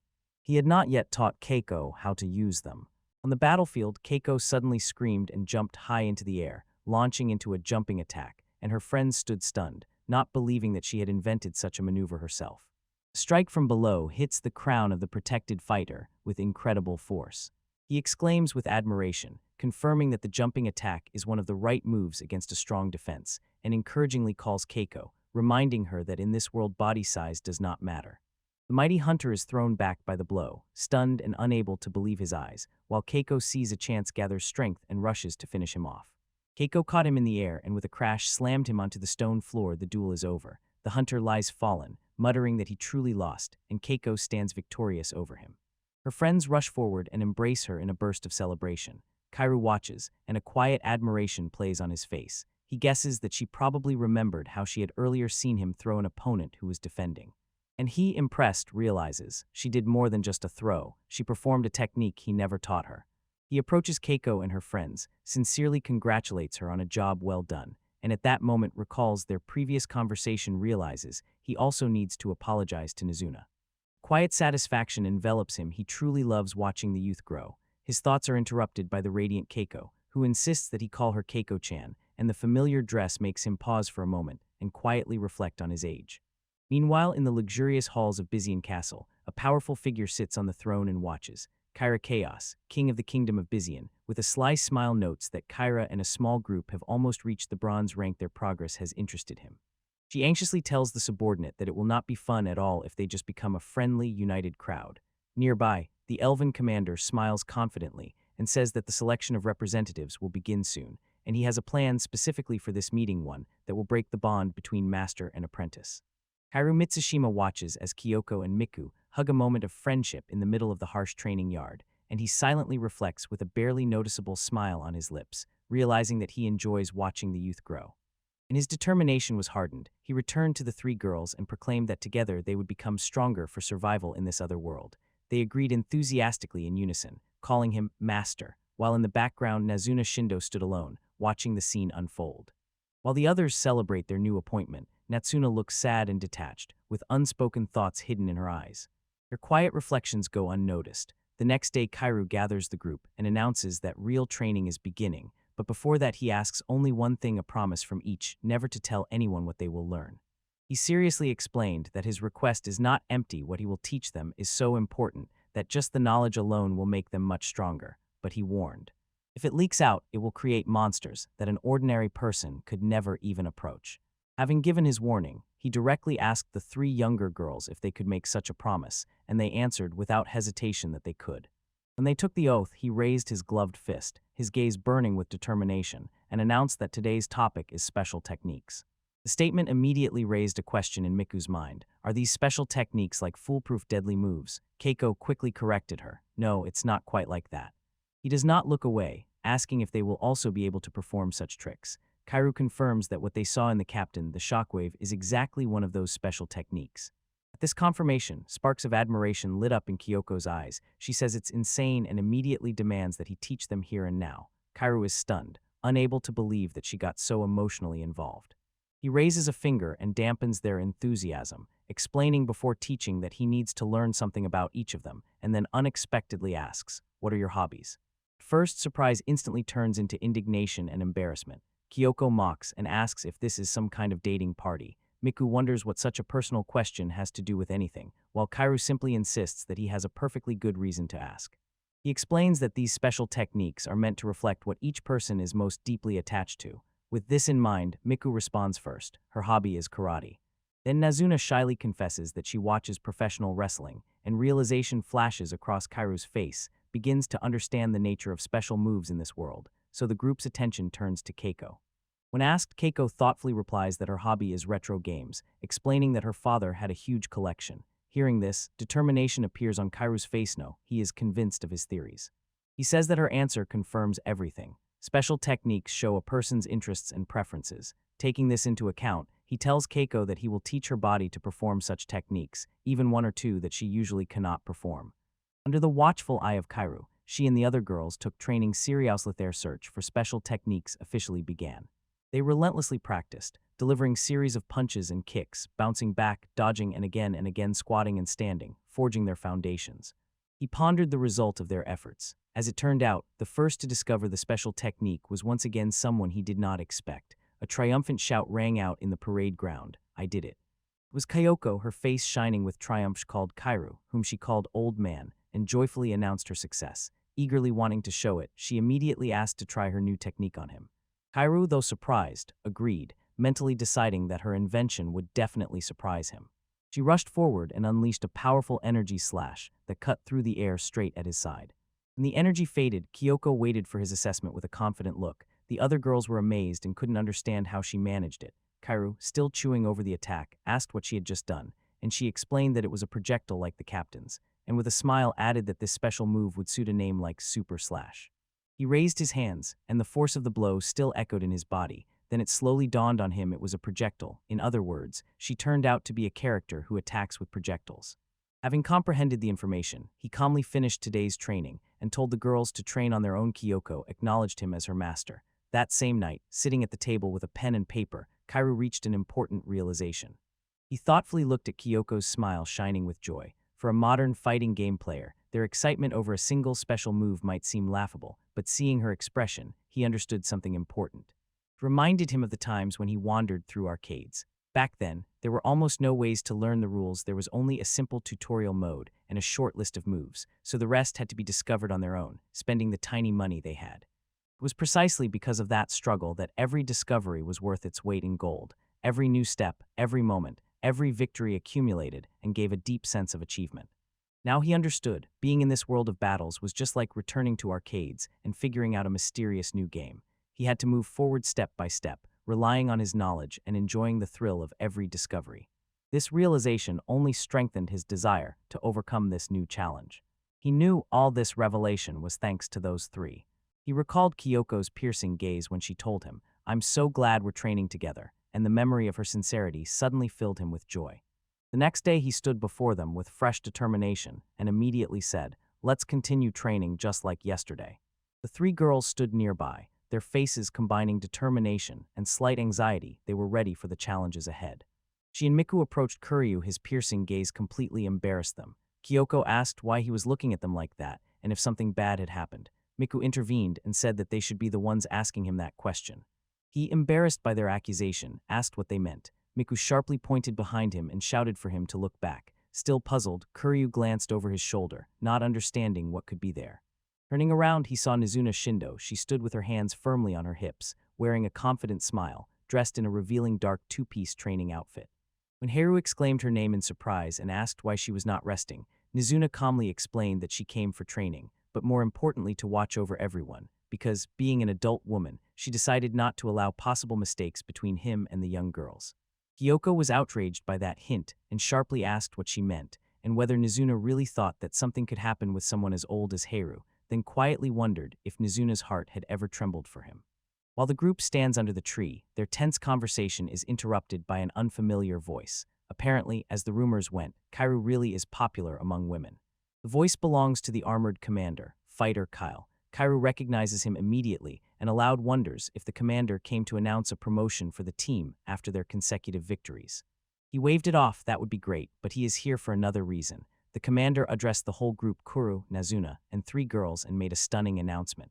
They will all participate in the next national selection of a representative. He says directly, it is exactly as it sounds. Soon there will be a world martial arts tournament, and their nation must choose its representative to participate. Miku's eyes shone at the commander's words. The prize is incredible. The winner will receive any wish from the king, and she thought with delight that if their master entered and won, any request would be granted to him, but her joy was suddenly cut off by an unspoken obstacle. The armored commander raised one finger in a glove, as if confirming their unspoken fears, and announced a bitter condition. Everyone must participate in the trial, and whoever loses will face severe punishment. He continues, his voice echoes from under the helmet as he announces the next important rule. All fighters participating in the trials must unite in pairs. He turns his back to them, letting them feel the full weight of the situation. There are 5 of them, so someone will definitely be left without a partner. The time for easy plans, he thinks, is over. But with an irritated expression, Kira Mitsushima persistently asks if they are forced to break into pairs again with the same partners as last time. The wrapped figure calmly denies it will not be the same, and reveals that he personally proposed a new format to the king, a real team fight 2-on-2. He stands before the gathered group, Kuru, Keiko, Miku, and Kyoko, and theatrically announces the name of this new competition format, Wazada. At the unfamiliar term, Keiko raises her gaze with confusion and asks what it means. The armored commander begins to explain the rules. In the Vazid match, team members are divided into vanguards and captains for separate one-on-one duels. He gives an example. If both teams win one duel and lose one, the outcome remains undecided. Hiku instantly sensed possible danger and exclaimed that this combat mode could harm them. Worried, she asked for an explanation of how exactly. The explanation continues. The first team to achieve 2 victories is the winner. If the initial duels end in a draw, the winners from both teams will meet in a final fight, and Miku realizes with horror what this means. If even one member of the enemy team is incredibly strong, he can win all his duels, which is a terrible blow for us. The armored commander confirms her assessment this can indeed happen, then turns to Kairu and warns, whoever teams up with the powerful fighter known as the master will take the highest position, so choose wisely. He is opposed by an armored commander whose voice echoes with a final chilling question: whom will he save and whom will he abandon? Commander's words fell silent, but the pressure did not ease. The women around immediately pressed him for an answer. Nazuna Shindo asked whom he intended to pair with. Others speculated about their pairs. Having said all he had, the commander briefly apologized for the interruption, and Kairu lowered his gaze and silently pondered this difficult situation. He raises his eyes not at anyone in particular, but toward the open courtyard, decisively resolves and announces that the matches will be discussed immediately before they begin. Until then, he decisively declares, their sole goal is to train to exhaustion to become stronger. The decision meets immediate resistance. Keiko throws an angry look, her voice sharp and accusatory. She says there is no point in training them further because in the end only one will survive, and the rest will become his enemies. Kyoko, sensing the tension, turns to Miku and asks if such an agreement can be trusted. He sharply turned to Keiko, his face stern, and said that if she truly believes that she can leave and never return, he is not going to teach someone who does not want it. Keiko was left speechless, her cheeks flushed. Although he spoke harshly, his tone softened slightly. He tells her that tomorrow, according to him, he will teach her something that she will definitely need from now on. After the promise, he turned his back to the 4 women, his gaze fixed on the path ahead, leaving them to wonder about his words and intentions.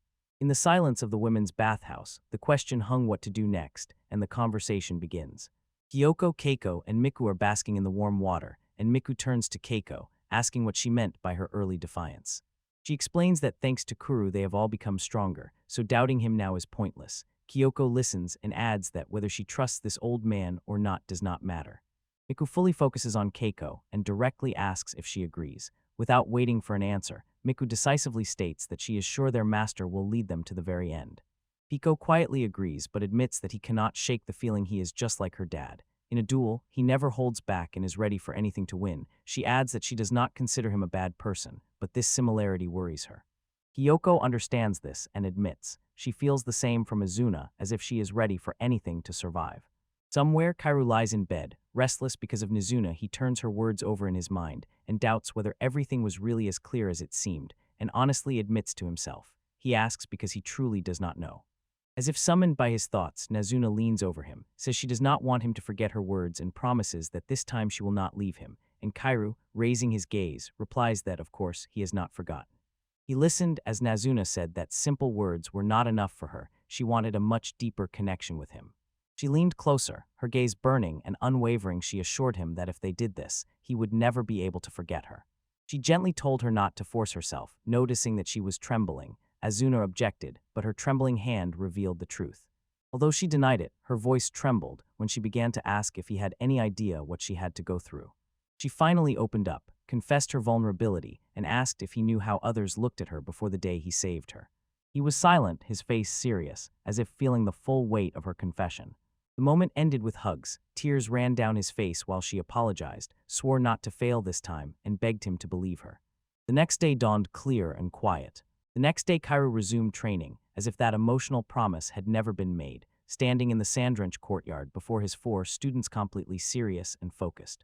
Although everything looked usual on the outside, there was a palpable tension in the air, and the students, especially Keiko, could not help but wonder whom the master would choose for the upcoming trial.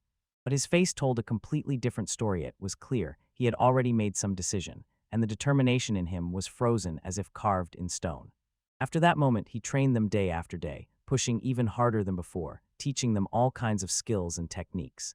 He taught them almost everything, except one extremely important thing. It was the thing he mentioned right before their training began. He spoke about what they simply could not do without from now on to win, but even when the training ended, he never said what exactly it was.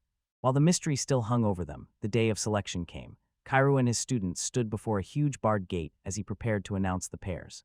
He addressed the 4 and, as if cutting off any disputes, said that he had already assigned pairs according to their abilities and was not going to listen to any objections. When he began naming the first pair, Keiko's face tightened with anxiety. Her face paled as soon as Kairu's voice sounded and announced the first pair for the trial, Kyoko and Keiko. She tried to justify the decision with reason. After all, the master, of course, would pair with Nizuno. When Nizuna turned to her partner to wish her luck, Keiko clenched her teeth and gathered her willpower, convinced that being left without a partner was the worst fate.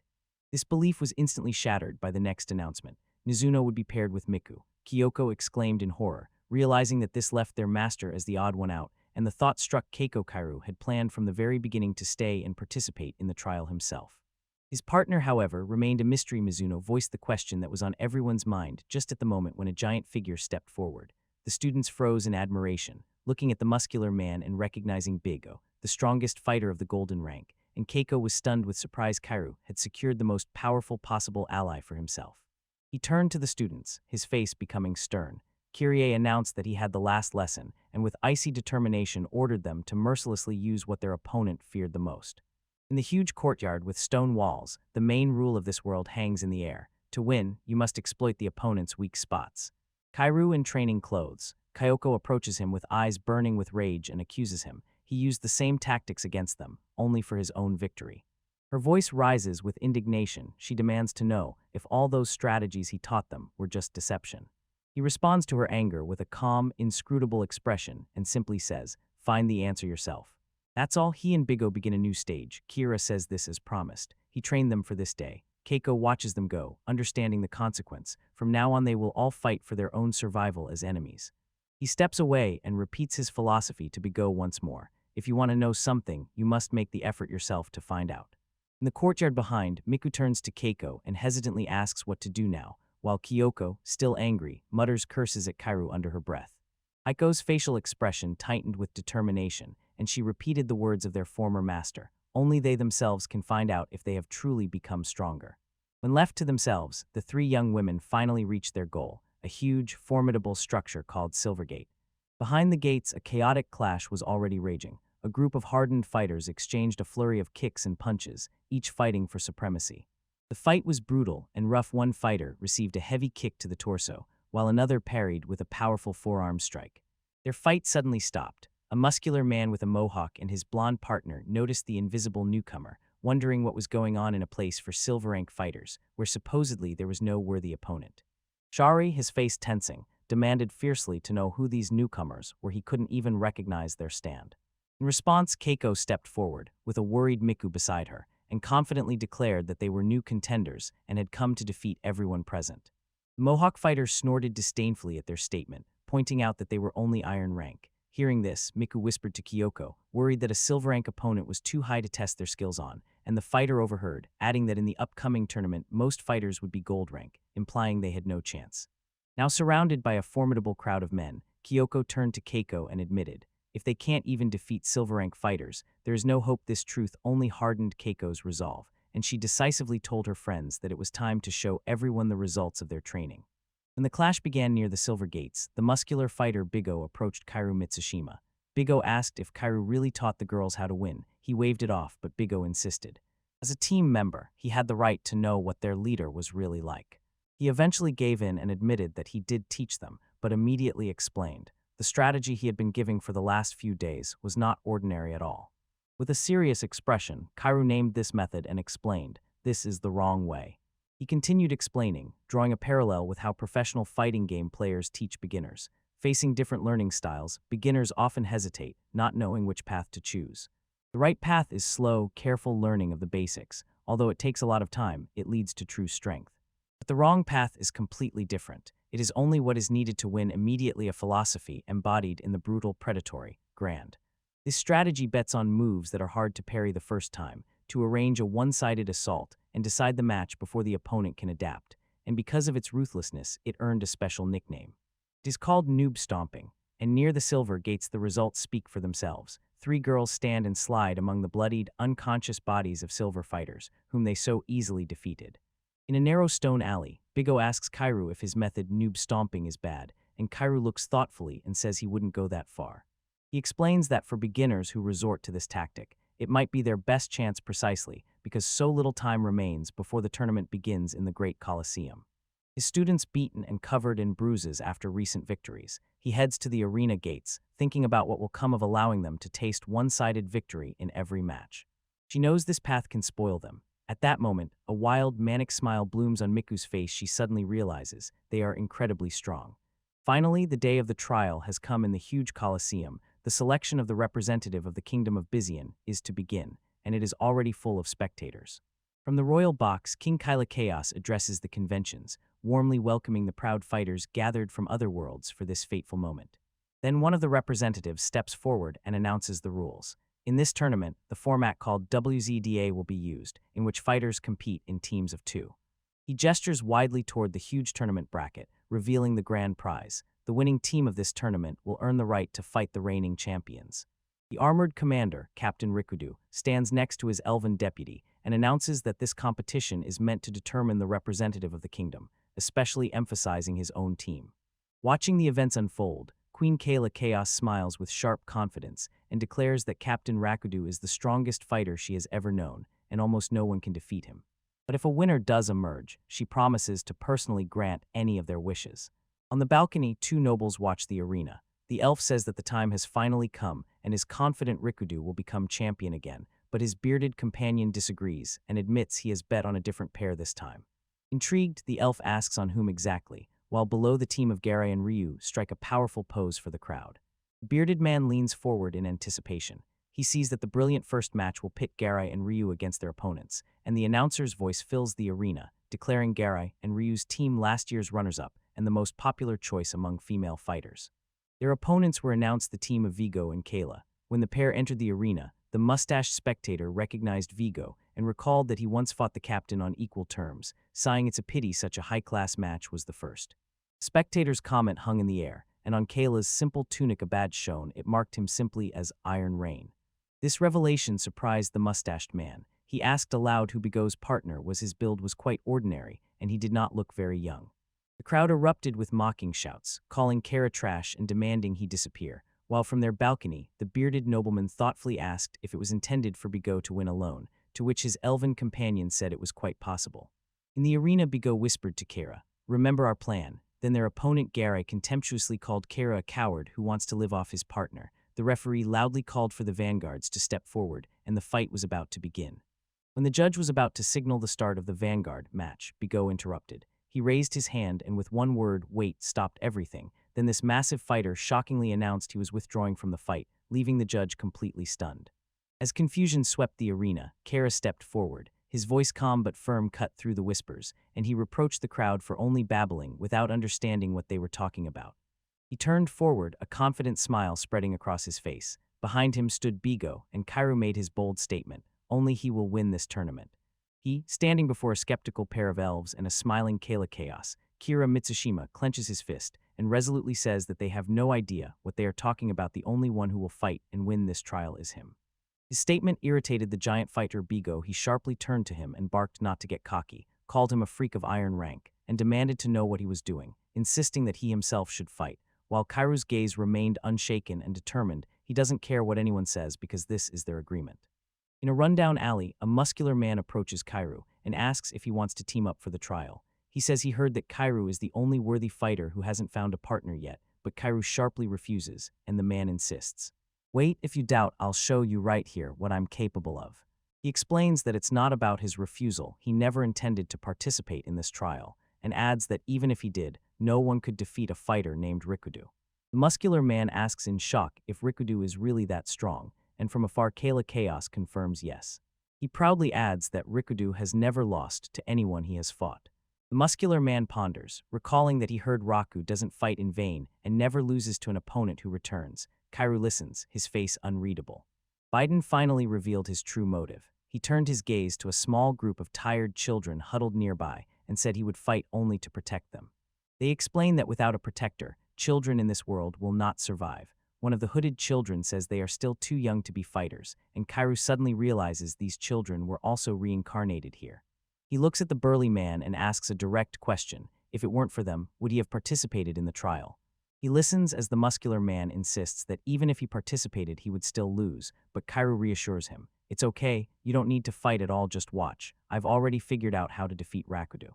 The muscular man, noticing excessive confidence, threw a warning. Although he believes in Kairu's skills, Rikudu is not the only opponent in this trial, and far below in the arena stands another powerful fighter named Ryu. At the Colosseum, an elven official doubts whether Ryu will really make it to the end alone and beat everyone. From the high box, Kayla Chaos asks the armor commander Rikudu if it was Kairu who caught his attention, and Rikudu agrees, adding that although Kairu doesn't look strong, it seems he is completely inept with women.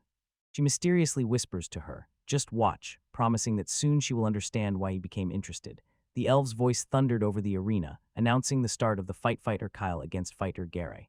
Opposite Cairo, a warrior woman named Gare tenses her formidable muscles, and a muffled roar bursts from her lips. She dashed forward and unleashed a devastating strike, her so-called golden fist. The elf official exclaimed with admiration, recognizing her signature move, while Cairo could only stand there, his face a mask of shock. The blow hits right in the torso. He staggered and flew back. The elven deputy captain, standing aside, notices with surprise how easily he was hit.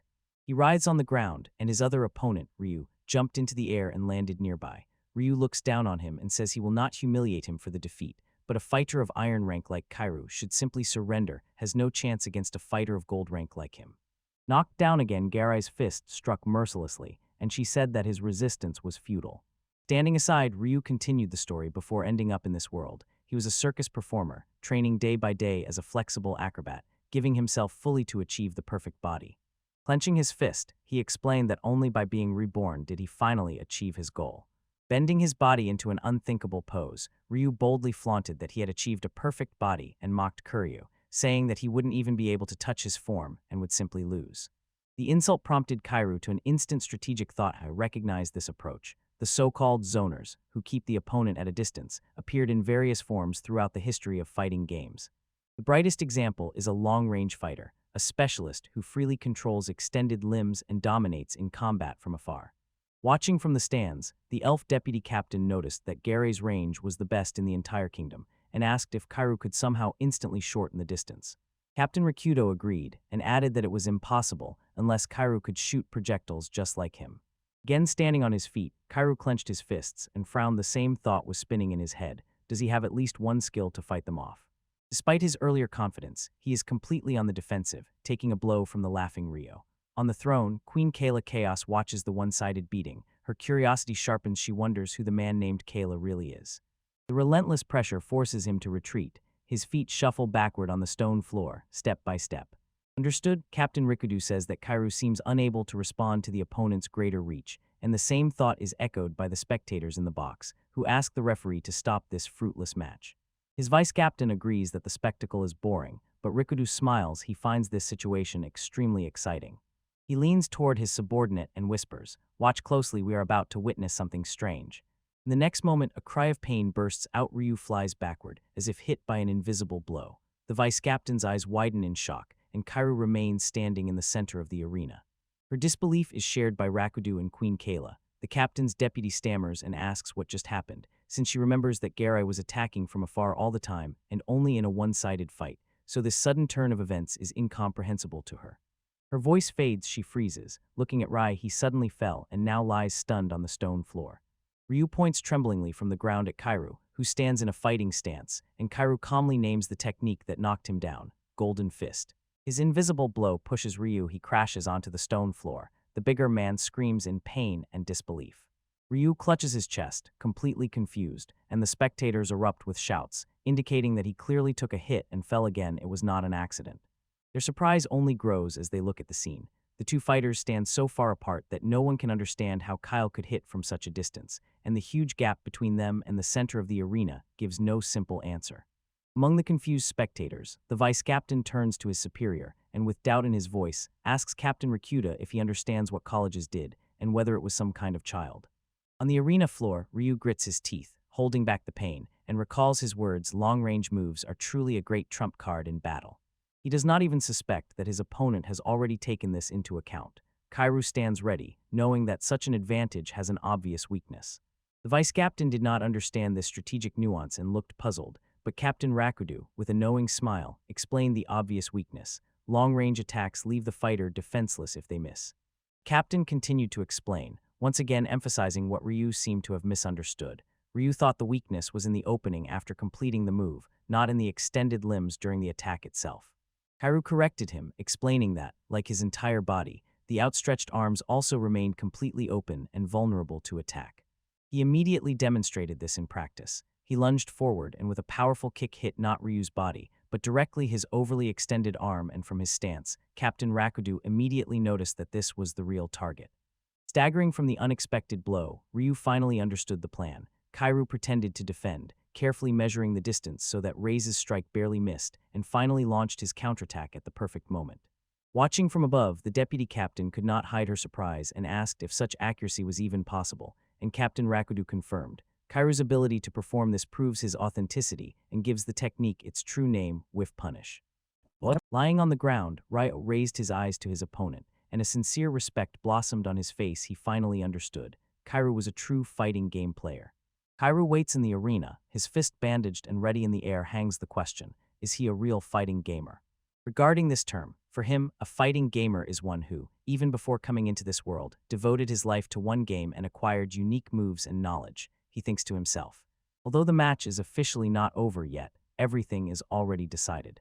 Advantage, the commander of the armor notices that in a tournament like this, against unfamiliar opponents, those who quickly recognize the enemy's habits win, and he is pleased to see that Kairu has already noticed Garay's particular weakness.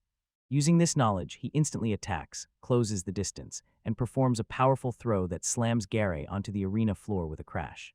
The armored commander considers the strategy. Her moves are sweeping, with large swings, so she is vulnerable in close combat. She tries to keep her distance, but Kairu has already trapped her and sealed her face.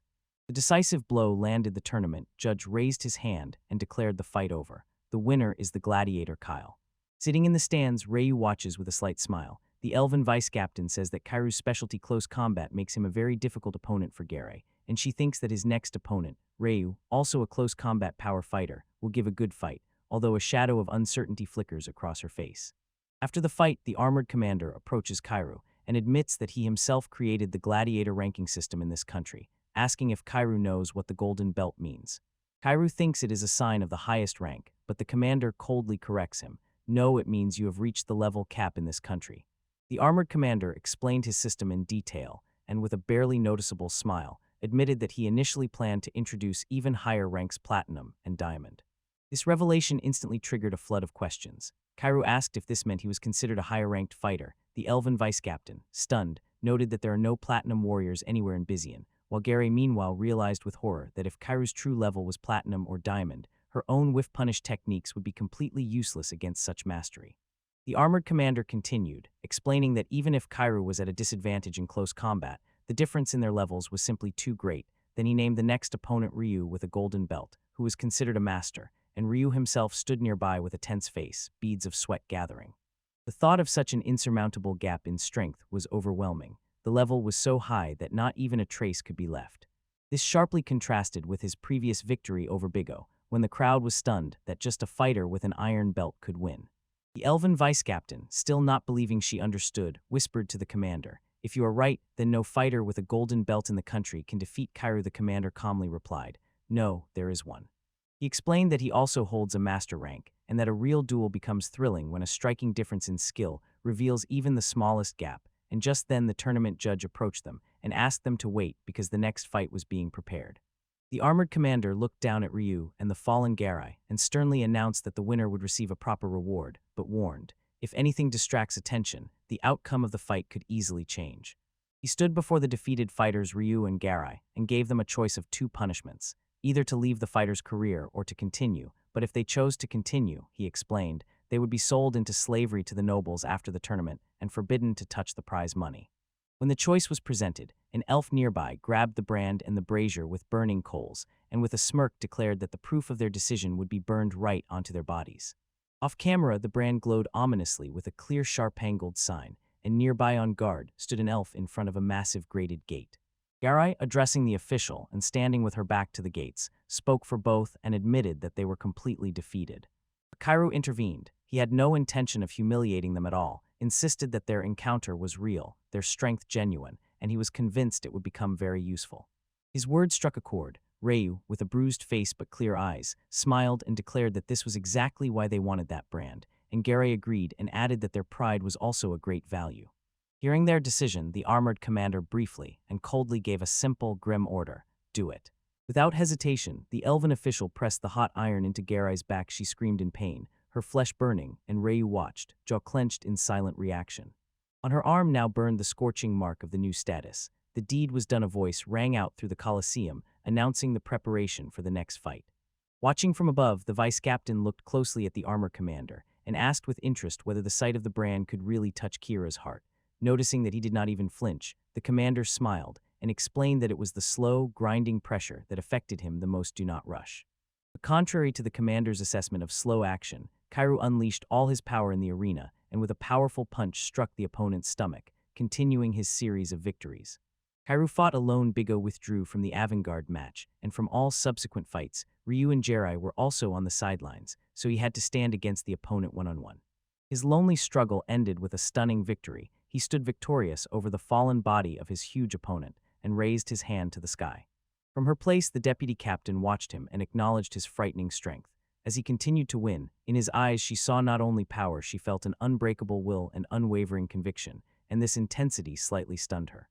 She stood next to the commander in armor, and they both intently looked down at the arena floor. Finally, he spoke, saying the time had come. The vice-captain, confused, asked what he meant. The commander explained. The very fact that Kairu's face remained so unshakable was proof of his inner storm. The vice-captain's face tensed with anxiety. She said the finals were not far off and asked why this happened right now. Her gaze dropped to the arena floor, where the semi-final was announced. The team of Bigo and Kairu. She looked into Kairu's face and saw no sign of the inner anxiety her commander had predicted, and next to her Rhea looked with the same tension. Opposite them stood the team of Kyoko and Keiko, their opponents in this round. Queen Kayla Chaos leaned forward from her seat with a sly smile revealing sharp teeth and announced that the long-awaited fight was finally beginning. From her throne, Queen Kayla Chaos raised a glass and announced the start of the main event. As expected, fighter Bigo advanced, and Keiko also won her match. The next fight, she announced, would be Kayla versus Kyoko. In the arena, the opponents stood face to face as the general's match was announced. Fighter Kyle versus Kyoko. Turning her back to him, Kyoko addressed Kairu as a master and resolutely declared that she would now clearly show what she was capable of. She sharply turned and confidently pointed at him. A burning determination in her eyes, she shouted that this match would be their victory. He looks at her silently, observing her incredible confidence, and keeps wondering, what is it based on? Does she really think she will win just because she prepared? Feeling his doubt, she throws him a knowing, predatory smile. She says that if he wants a fight, she completely understands. They take fighting stances, and he acknowledges her agrees that she definitely came to win and has powerful weapons. He challenges her to a test, while the commentator officially announces the start of the general's duel. As soon as the duel begins, Kairu instantly lunges forward this surprised Kal Chaos. He swiftly sweeps with his leg, from which Kyoko barely dodged, jumping back. He praises her for good form, but mentally notes that she needs to watch her timing, and that this is only the first page of his teaching. After the sweep, he immediately closes the distance and unleashes a fierce barrage of strikes on her. Kyoko grits her teeth and, shouting, tries to fend off this lightning-fast attack. He withstands her relentless assault, a confident smile playing on his lips. It is clear her ground techniques have improved. He asks aloud how she will endure pressure from above and challenges her to a fight to the death. Response, she releases a fierce upward strike that hits him right in the jaw. He is stunned she struck without even raising her eyes, but the blow was precise and devastating. From the strike, all he can do is watch as she smoothly transitions into the next move, a high kick straight to his head. He recognizes it instantly, an anti-air combination. Kick hits with brutal force, knocking him back, and he, staggering, crashes to the arena floor with a thud. With a triumphant cry, Kyoko stands over him, bloodied but victorious for now. He gets up, analyzing the exchange of blows. He taught her the basics, she executed them flawlessly, but he also showed that her ground and anti-air skills are still developing. Brushing dust off his clothes, he looks her straight in the eyes. He asks if she really came up with that combination on her own, specifically for this fight. She seems stunned by the question. His face freezes in disappointment. He tells her that if this is all she prepared to defeat him, then it is truly a pity. He steps forward once again, suddenly ducks and trips her legs. She falls to the ground, completely unprepared. In the spectators' sector, the deputy captain of the elves notices that Kyoko's strike was a feint, and Kairu perfectly responded with a sweep. He studies Keiko, noticing her main tactic. She waits for him to make the first move, closely tracks his rhythm, and only then launches an attack. From a favorable position, the armored commander, Captain Rakudu, makes the same conclusion because of her reactive habit. Leg sweeps become predictable and easy to read, and below in the arena, Keiko shouts in despair when caught off guard. She hits the ground hard, completely surrendering to Kairu's fate without hesitation for a moment. Looking at the result, Captain Rakudu notes that her ground techniques are also failing, and Kayla Cows seems to silently agree with a glance. Returning to the fight, Kairu mentally confirms. All her attacks are wide, powerful swings. She has a long reach and strong strikes, but this creates large, vulnerable gaps, almost like in Gary's style. She stubbornly swings so recklessly that he easily dodges and counterattacks each time. To prove this, he punches her in the jaw. The blow splattered blood on the stone floor. Kiko bounced back, bruised, gasping, but still on her feet. Seeing her challenge, he rushed forward again, shouted whether she finally noticed her weakness, and at that moment launched another jumping attack. When he lunged forward, Keiko gathered herself. If he did not notice his mistake, she would make him understand she believed this was another opportunity for a combo that should start with an anti-air strike. But her strike in the air passed through empty sky, and she froze, unable to believe her eyes, realizing that Kairu noticed his short horizontal range and deliberately lured her to use this false move. Watching from the stand, Captain Rakudu explained to Kayla Cows that in another world, a miss in a zenith attack is considered a mortal sin. Kayla repeated the term, asking what it meant. A miss created a huge hole in the defense and left Keiko completely defenseless. He caught the moment, struck her with his fist, and coldly explained that this was the maximum damage for such a mistake. The blows threw her onto the stone floor. She was broken, and Kairu stood over her the victor. From his throne, Kayla Chaos laughed loudly and declared Kairu the winner, admiringly praising his ruthlessness even towards the girl, while the elf nearby merely watched indifferently. But he did not feel joy. He admitted to himself that she showed some ingenuity in her growth, but in the end, it seemed to him unfortunate. He stood over the defeated opponent and said that she could not perform even the simplest moves he had taught her, and without this foundation, in his words, she would never be able to defeat him. On the ground, Keiko clenched her fist and cursed that she had no future. Despite her disappointment, he stood unwavering on the huge arena and quietly admitted to himself that he had suspected such a result. From the ground, she admitted that before the start of the main tournament, she was too confident. But as soon as the real fights began, the constant alternation of victories and defeats quickly shattered her pride. Looking at him resolutely, she declared that even so in the end, they would become the winners. She raised her eyes, looked him straight in the face, addressed him as master, and simply asked, "Why does he think she lost this duel?" Before he could answer, a voice of an official thundered over the arena and announced the final duel between the winners. The crowd recognized Keiko and whispered about her defeat. Kairu's eyes widened, realized he had to fight the Wonder Boy, and then the official called the respected wrestler, insisting that she show them her final technique once again. In response to the call, Keiko shyly lowered her eyes. She apologized to her master and admitted that this was the true limit of her strength. She bitterly stated that she had no chance to defeat any of the opponents who had come this far. When she spoke, it was as if struck by an electric shock. Her eyes widened as she recalled the master's words. He called her supposedly invincible attack just a trick. In the arena, the crowd chants the name Keiko, urging her to show the infamous Haimwaza her inevitable trap. Kairu Mitsushima watches her from the opposite edge of the ring, thoughtfully wondering if she will really resort to such a strategy. The term Haimwaza has a long history. This word is heard on many battlefields, describing techniques that made countless experienced players scream in despair when they found themselves trapped in an unbreakable series of attacks. Although knowledge of such techniques can allow one to avoid them, they often conceal the element Wakren Koroshi, a deadly strike for the uninitiated, and he wonders if the technique developed by Keiko is one of those perfect, inevitable traps. When the start of the final match was announced, Keiko sharply declared that if he was going to use a trap technique, she must first seize the initiative, and even before Kairu could fully grasp her words, she drops into a low squat, ready to burst forward. Explodes forward, lunging into the air in a powerful straight attack. His eyes widen in surprise. He recognized the move, dropkick, and it is. He raises his hands to block, feeling the incredible weight of the blow. He realizes that after the block he needs some time to recover, but even before he can use this, she takes advantage of the momentum and grabs him, driven by the roar of the crowd. With a triumphant cry, she lifts him high into the air and performs a devastating powerbomb in the style of Keiko-chan, slamming him onto the hard floor of the arena with such force that the bones shook. He is stunned, lying on the ground, while Keiko stands over him and quietly apologizes. From the stands, an elven spectator aloud wonders if that powerful first attack was her Haimwaza, the signature trap. This technique is called the team throw. It is hard to counter at first glance. It begins with a rapid jump that blocks the opponent's movement, and as a special throw, it has a larger radius and deals more damage than a regular hold. He pushes himself up and ends up on his knees. His gaze is fixed on Keiko. He knows this move well and assures that such a trap will not work on him. Confidence grows from critical understanding. The team throw has an obvious weakness that can be exploited. Unlike a regular throw, it does not work at all against an opponent who is not standing on the ground. He knows if the target must be on the ground, then the classic countermeasure is to take to the air. As if proving his point, he skillfully parried Keiko's dropkick, stopping her aerial attack. She explains the risk of her strategy. If the opponent does not fall for the bait with a jump, a failed team throw leaves the player open to a counterattack. But while he speaks, Keiko notices her chance fear flickers in her eyes. She shouts that now is her moment and lunges forward.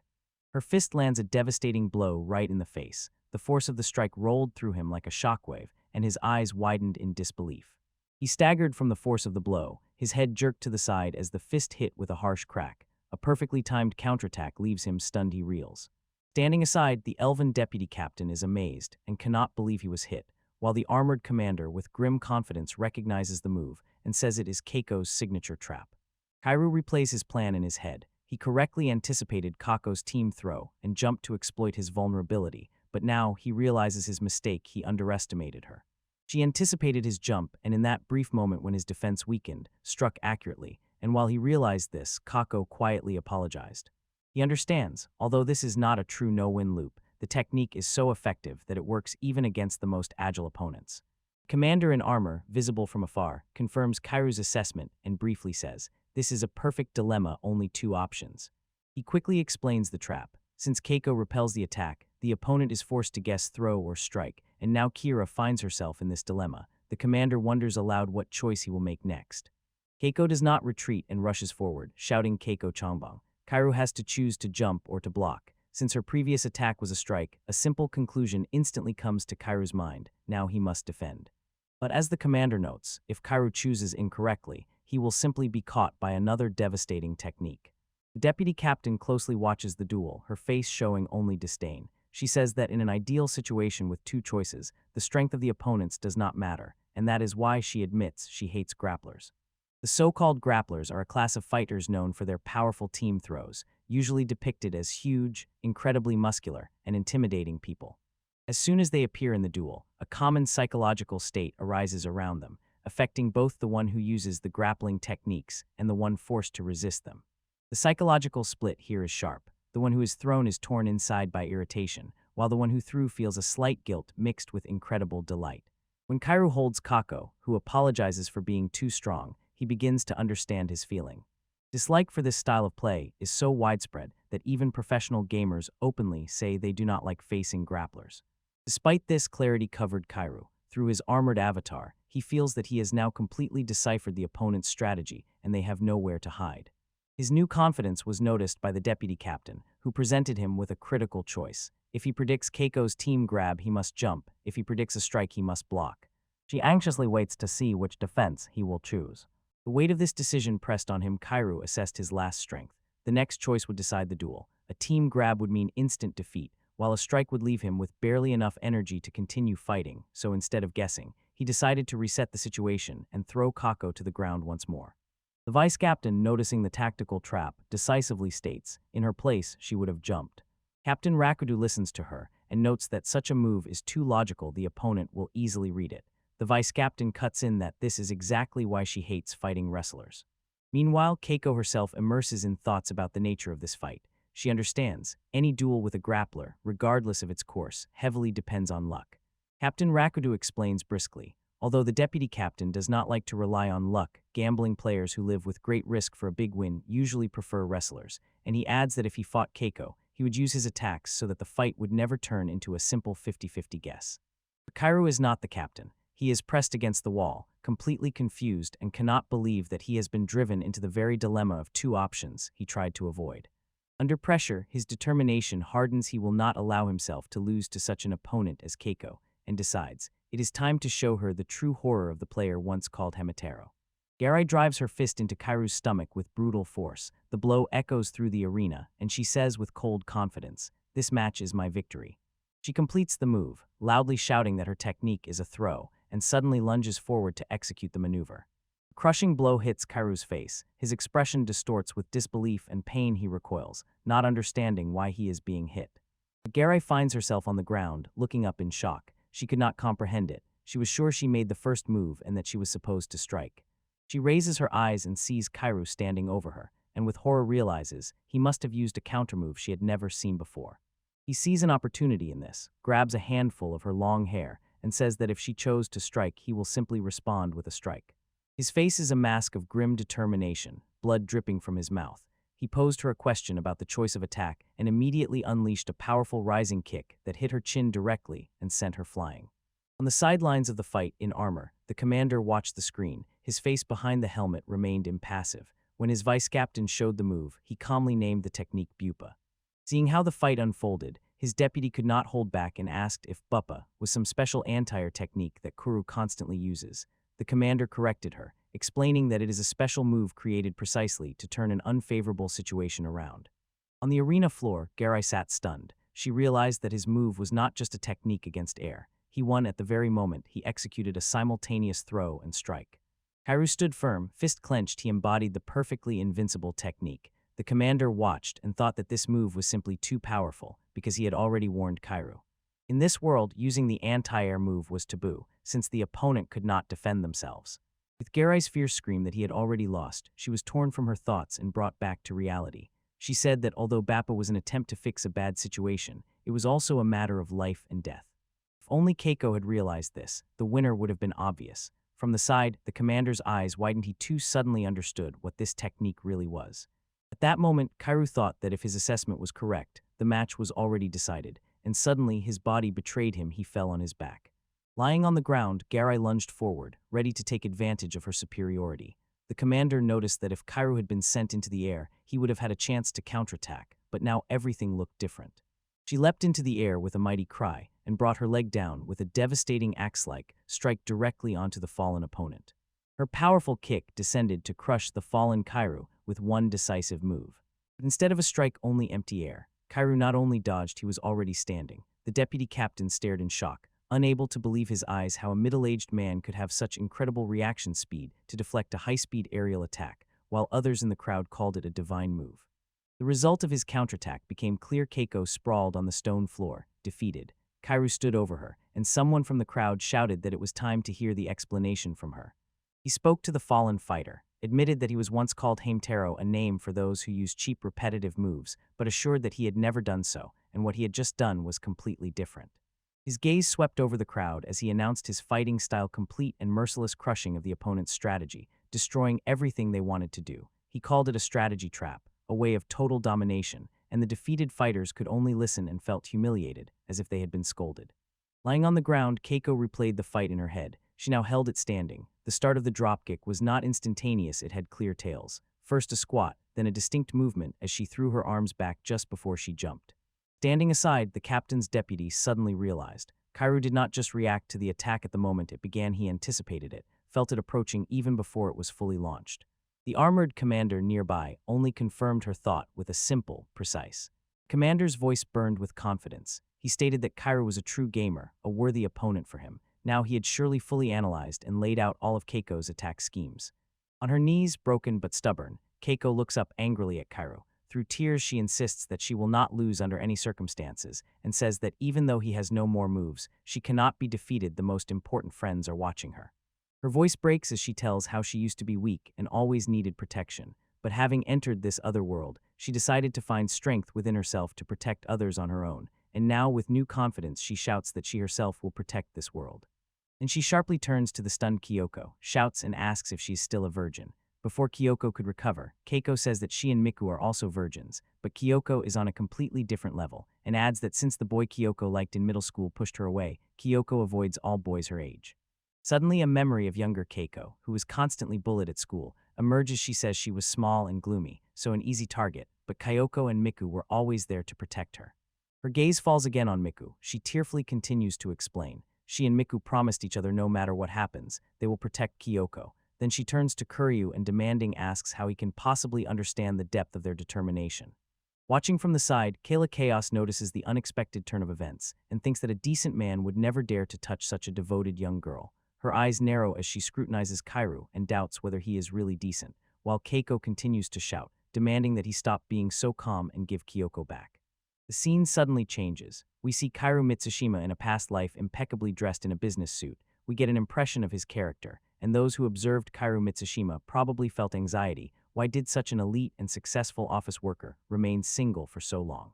Finally, the reason for his loneliness is revealed. When women come into the picture, his choice becomes boring and predictable. He always decides to leave them, believing he is doing it for their good, and it all ends with a simple, sharp no. At heart, he was a fighting player, and like the rest of such players, he lived by calculation, constantly weighing risk and reward, but admitting that some people simply cannot be calculated. And that incalculable element was love. He undoubtedly had experience in romantic relationships, but although he tried different strategies and analyzed all the data he could, he never found the best solution. A woman from his past once told him directly what she wanted and strictly forbade him from recklessly putting everything on the line when it came to their relationship. But that was long ago now. At 43 years old, Kira Mitsushima was still inexperienced in such matters. For a man like him, truly understanding the feelings of a woman like Keiko, who was crying downstairs, was impossible. From her place, Kyla Chaos laughed slyly. She claimed she knew exactly what he was thinking. She stated that for a fighting game player, trying to understand a woman's heart was a futile thing. Then, with a sharp smile, she corrected herself and admitted that it probably all depended on the individual. He listened, and she threw him a thread of information, saying that she would decide the match in which he was so confused. She announced that for the powerful western state of Montero, its representative, a strong fighter, had already been chosen. She explained that this person was summoned in other worlds thanks to Montero's secret arts. She explained that this stranger from another world, like Kyra, was one of the men called the Five Gods of Fighting Games. She continued, stating that she earned her place in Montero thanks to her stunning power, and now she intended to seize this legendary fighter. The name hit Kyra like a physical blow. His eyes widened, and he realized with complete shock that she was talking about Daigo Amahara. She explained everything. If he wins and becomes the busy representative, he will be thrown against this legendary person, and as the winner, his wish will come true, because she had already promised this to the king of Montero. And then she finally revealed her true goal. If this fighter turns out to be stronger than her, and if he himself wishes it, she plans to perform a reverse summon to bring him into her professional team. Fray's reverse summon sounded and caught the attention of a tired, dark-haired woman. She asked what it meant, already imagining in her mind how she would finally defeat all enemies. The full weight of the situation fell on Kairu. He stood alone, and a single thought crystallized in his mind. If he manages to defeat Amahara, he will finally be able to return to his own world. Kairu Midashiman knelt on the stone floor, looked up, and one thought consumed him. If he defeats Yumoharu, he will be able to return to his native world. When Keiko heard that name, she asked who Omihara was, but immediately remembered he is a legendary player from the fighting game world. That name suddenly triggered a memory from 30 years ago. A man in a suit said that what Kairu did back then was not cheating, but a true strategy. He was the only one who noticed it, and if he had not died that day, he would definitely have become a professional. Returning to the present, the burden of this story falls on Keiko. Her eyes widen. She whispers, "Master," and a new, deep understanding of the man before her appears on her face. He stands with his back to her, his voice firm. He says he is not fighting for himself, that he has no chance to win, and that she should not give up the match. Determination crumbles and tears fall. A memory of the arena floor flashes before her eyes. She asked if she could really lose so that Kyoko would win. Kairu confirmed and said he would allow that bad Kako to take the victory. The crowd erupted in outrage and demanded both be disqualified.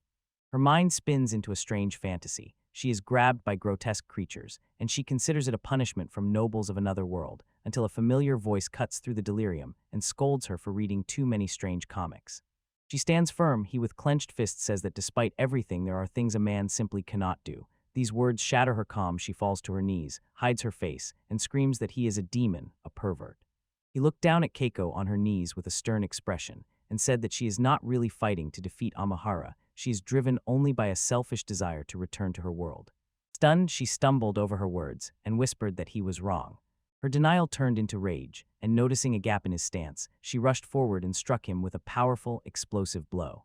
In the stands, Queen Kayla Chaos sat in awe and called this turn of events a true miracle. The vice-captain noted that Keiko had never before given up in her pursuit of victory.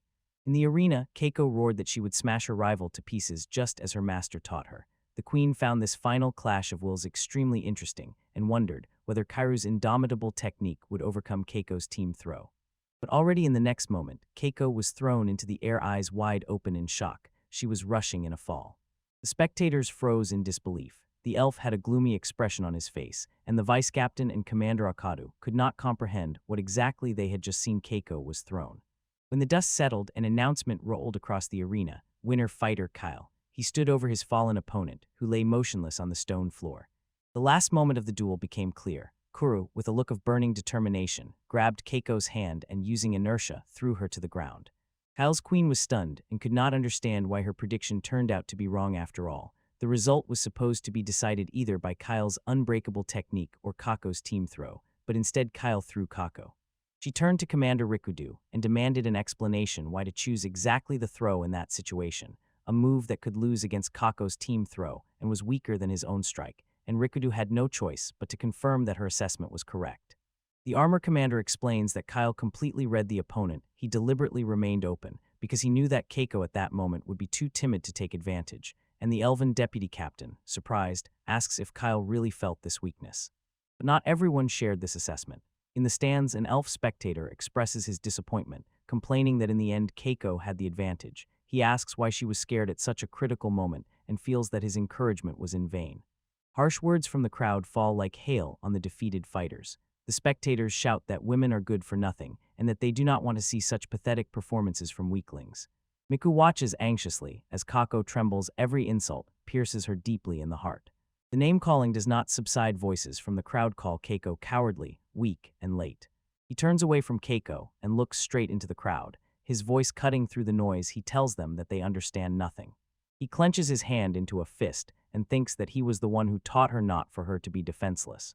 Keiko raises her eyes to him. Tears gather in her eyes, and he explains that for a girl braver than all her friends, he considered defense the best choice. It gave the highest chances of success. He says decisively, "That is exactly why I chose this throw, because Keiko is a brave and strong warrior." He continues to explain what reading means in fighting games. Essentially, it is reading the opponent, catching their weak spots or guessing their moves, but once the fighter's skill rises beyond a certain threshold, spotting these habits becomes almost impossible. It is precisely at the moment, when reading starts to loop, that strategies emerge on the arena that break the usual theory, and they can work. Under the weight of his words, Keiko's face twisted and she began to cry, exclaiming that if he did not know her so well, he would have lost the match, and her voice was choked with emotion as she called him master. Her throne, King Bizian watches, on her face deep admiration, and she whispers, "Wonderful." She clenches her hands, thinking about that deep reading that grew from the trust between master and student, and quietly sighs with admiration for what she has just seen. Heilu turns to Keiko and Miku and honestly admits he somewhat perceived their master-student relationship as a game, but it was precisely through this bond that such a magnificent battle was born. Having listened enough, King Kyle Chaos rises from the throne, addresses Kira directly, decisively says she was mistaken about him, and announces that he must give the fighter Kyle both as an apology and as thanks. She continues to confess that she has never in her life felt such excitement, all because the match was incredible, and she was able to see such a beautiful manifestation of love between master and student. Her face twisted into a maniacal delight. King Bizian said that the unhappy expressions of students before their lord are a magnificent spectacle. She pressed her cheeks with her palms, baring sharp teeth in a wide smile, and aloud asked if there could be a better entertainment. She turned her attention to Keiko and Miku, addressing them as the beloved students of Kairu, and with a cruel smile on her lips, ordered them to choose. Proposal struck Kairu. With a flash of rage he clenched his teeth. A silent curse appeared on his lips. The choice given to the girl's life in slavery or withdrawal from the fight painfully resonated within him, reminding him of the moment when he agreed to the brand forever to remain a fighter. However, his disciples looked at him with unwavering trust and said that his will was theirs, confessing that they were still too young to make such a fateful decision. Opposite Kyle, Chaos watched with new interest and noted that she had two proposals for the king of his island. He accepted their faith without any hesitation. With an unwavering gaze and confident voice, Kiri said that as their lord, he would make the choice for them.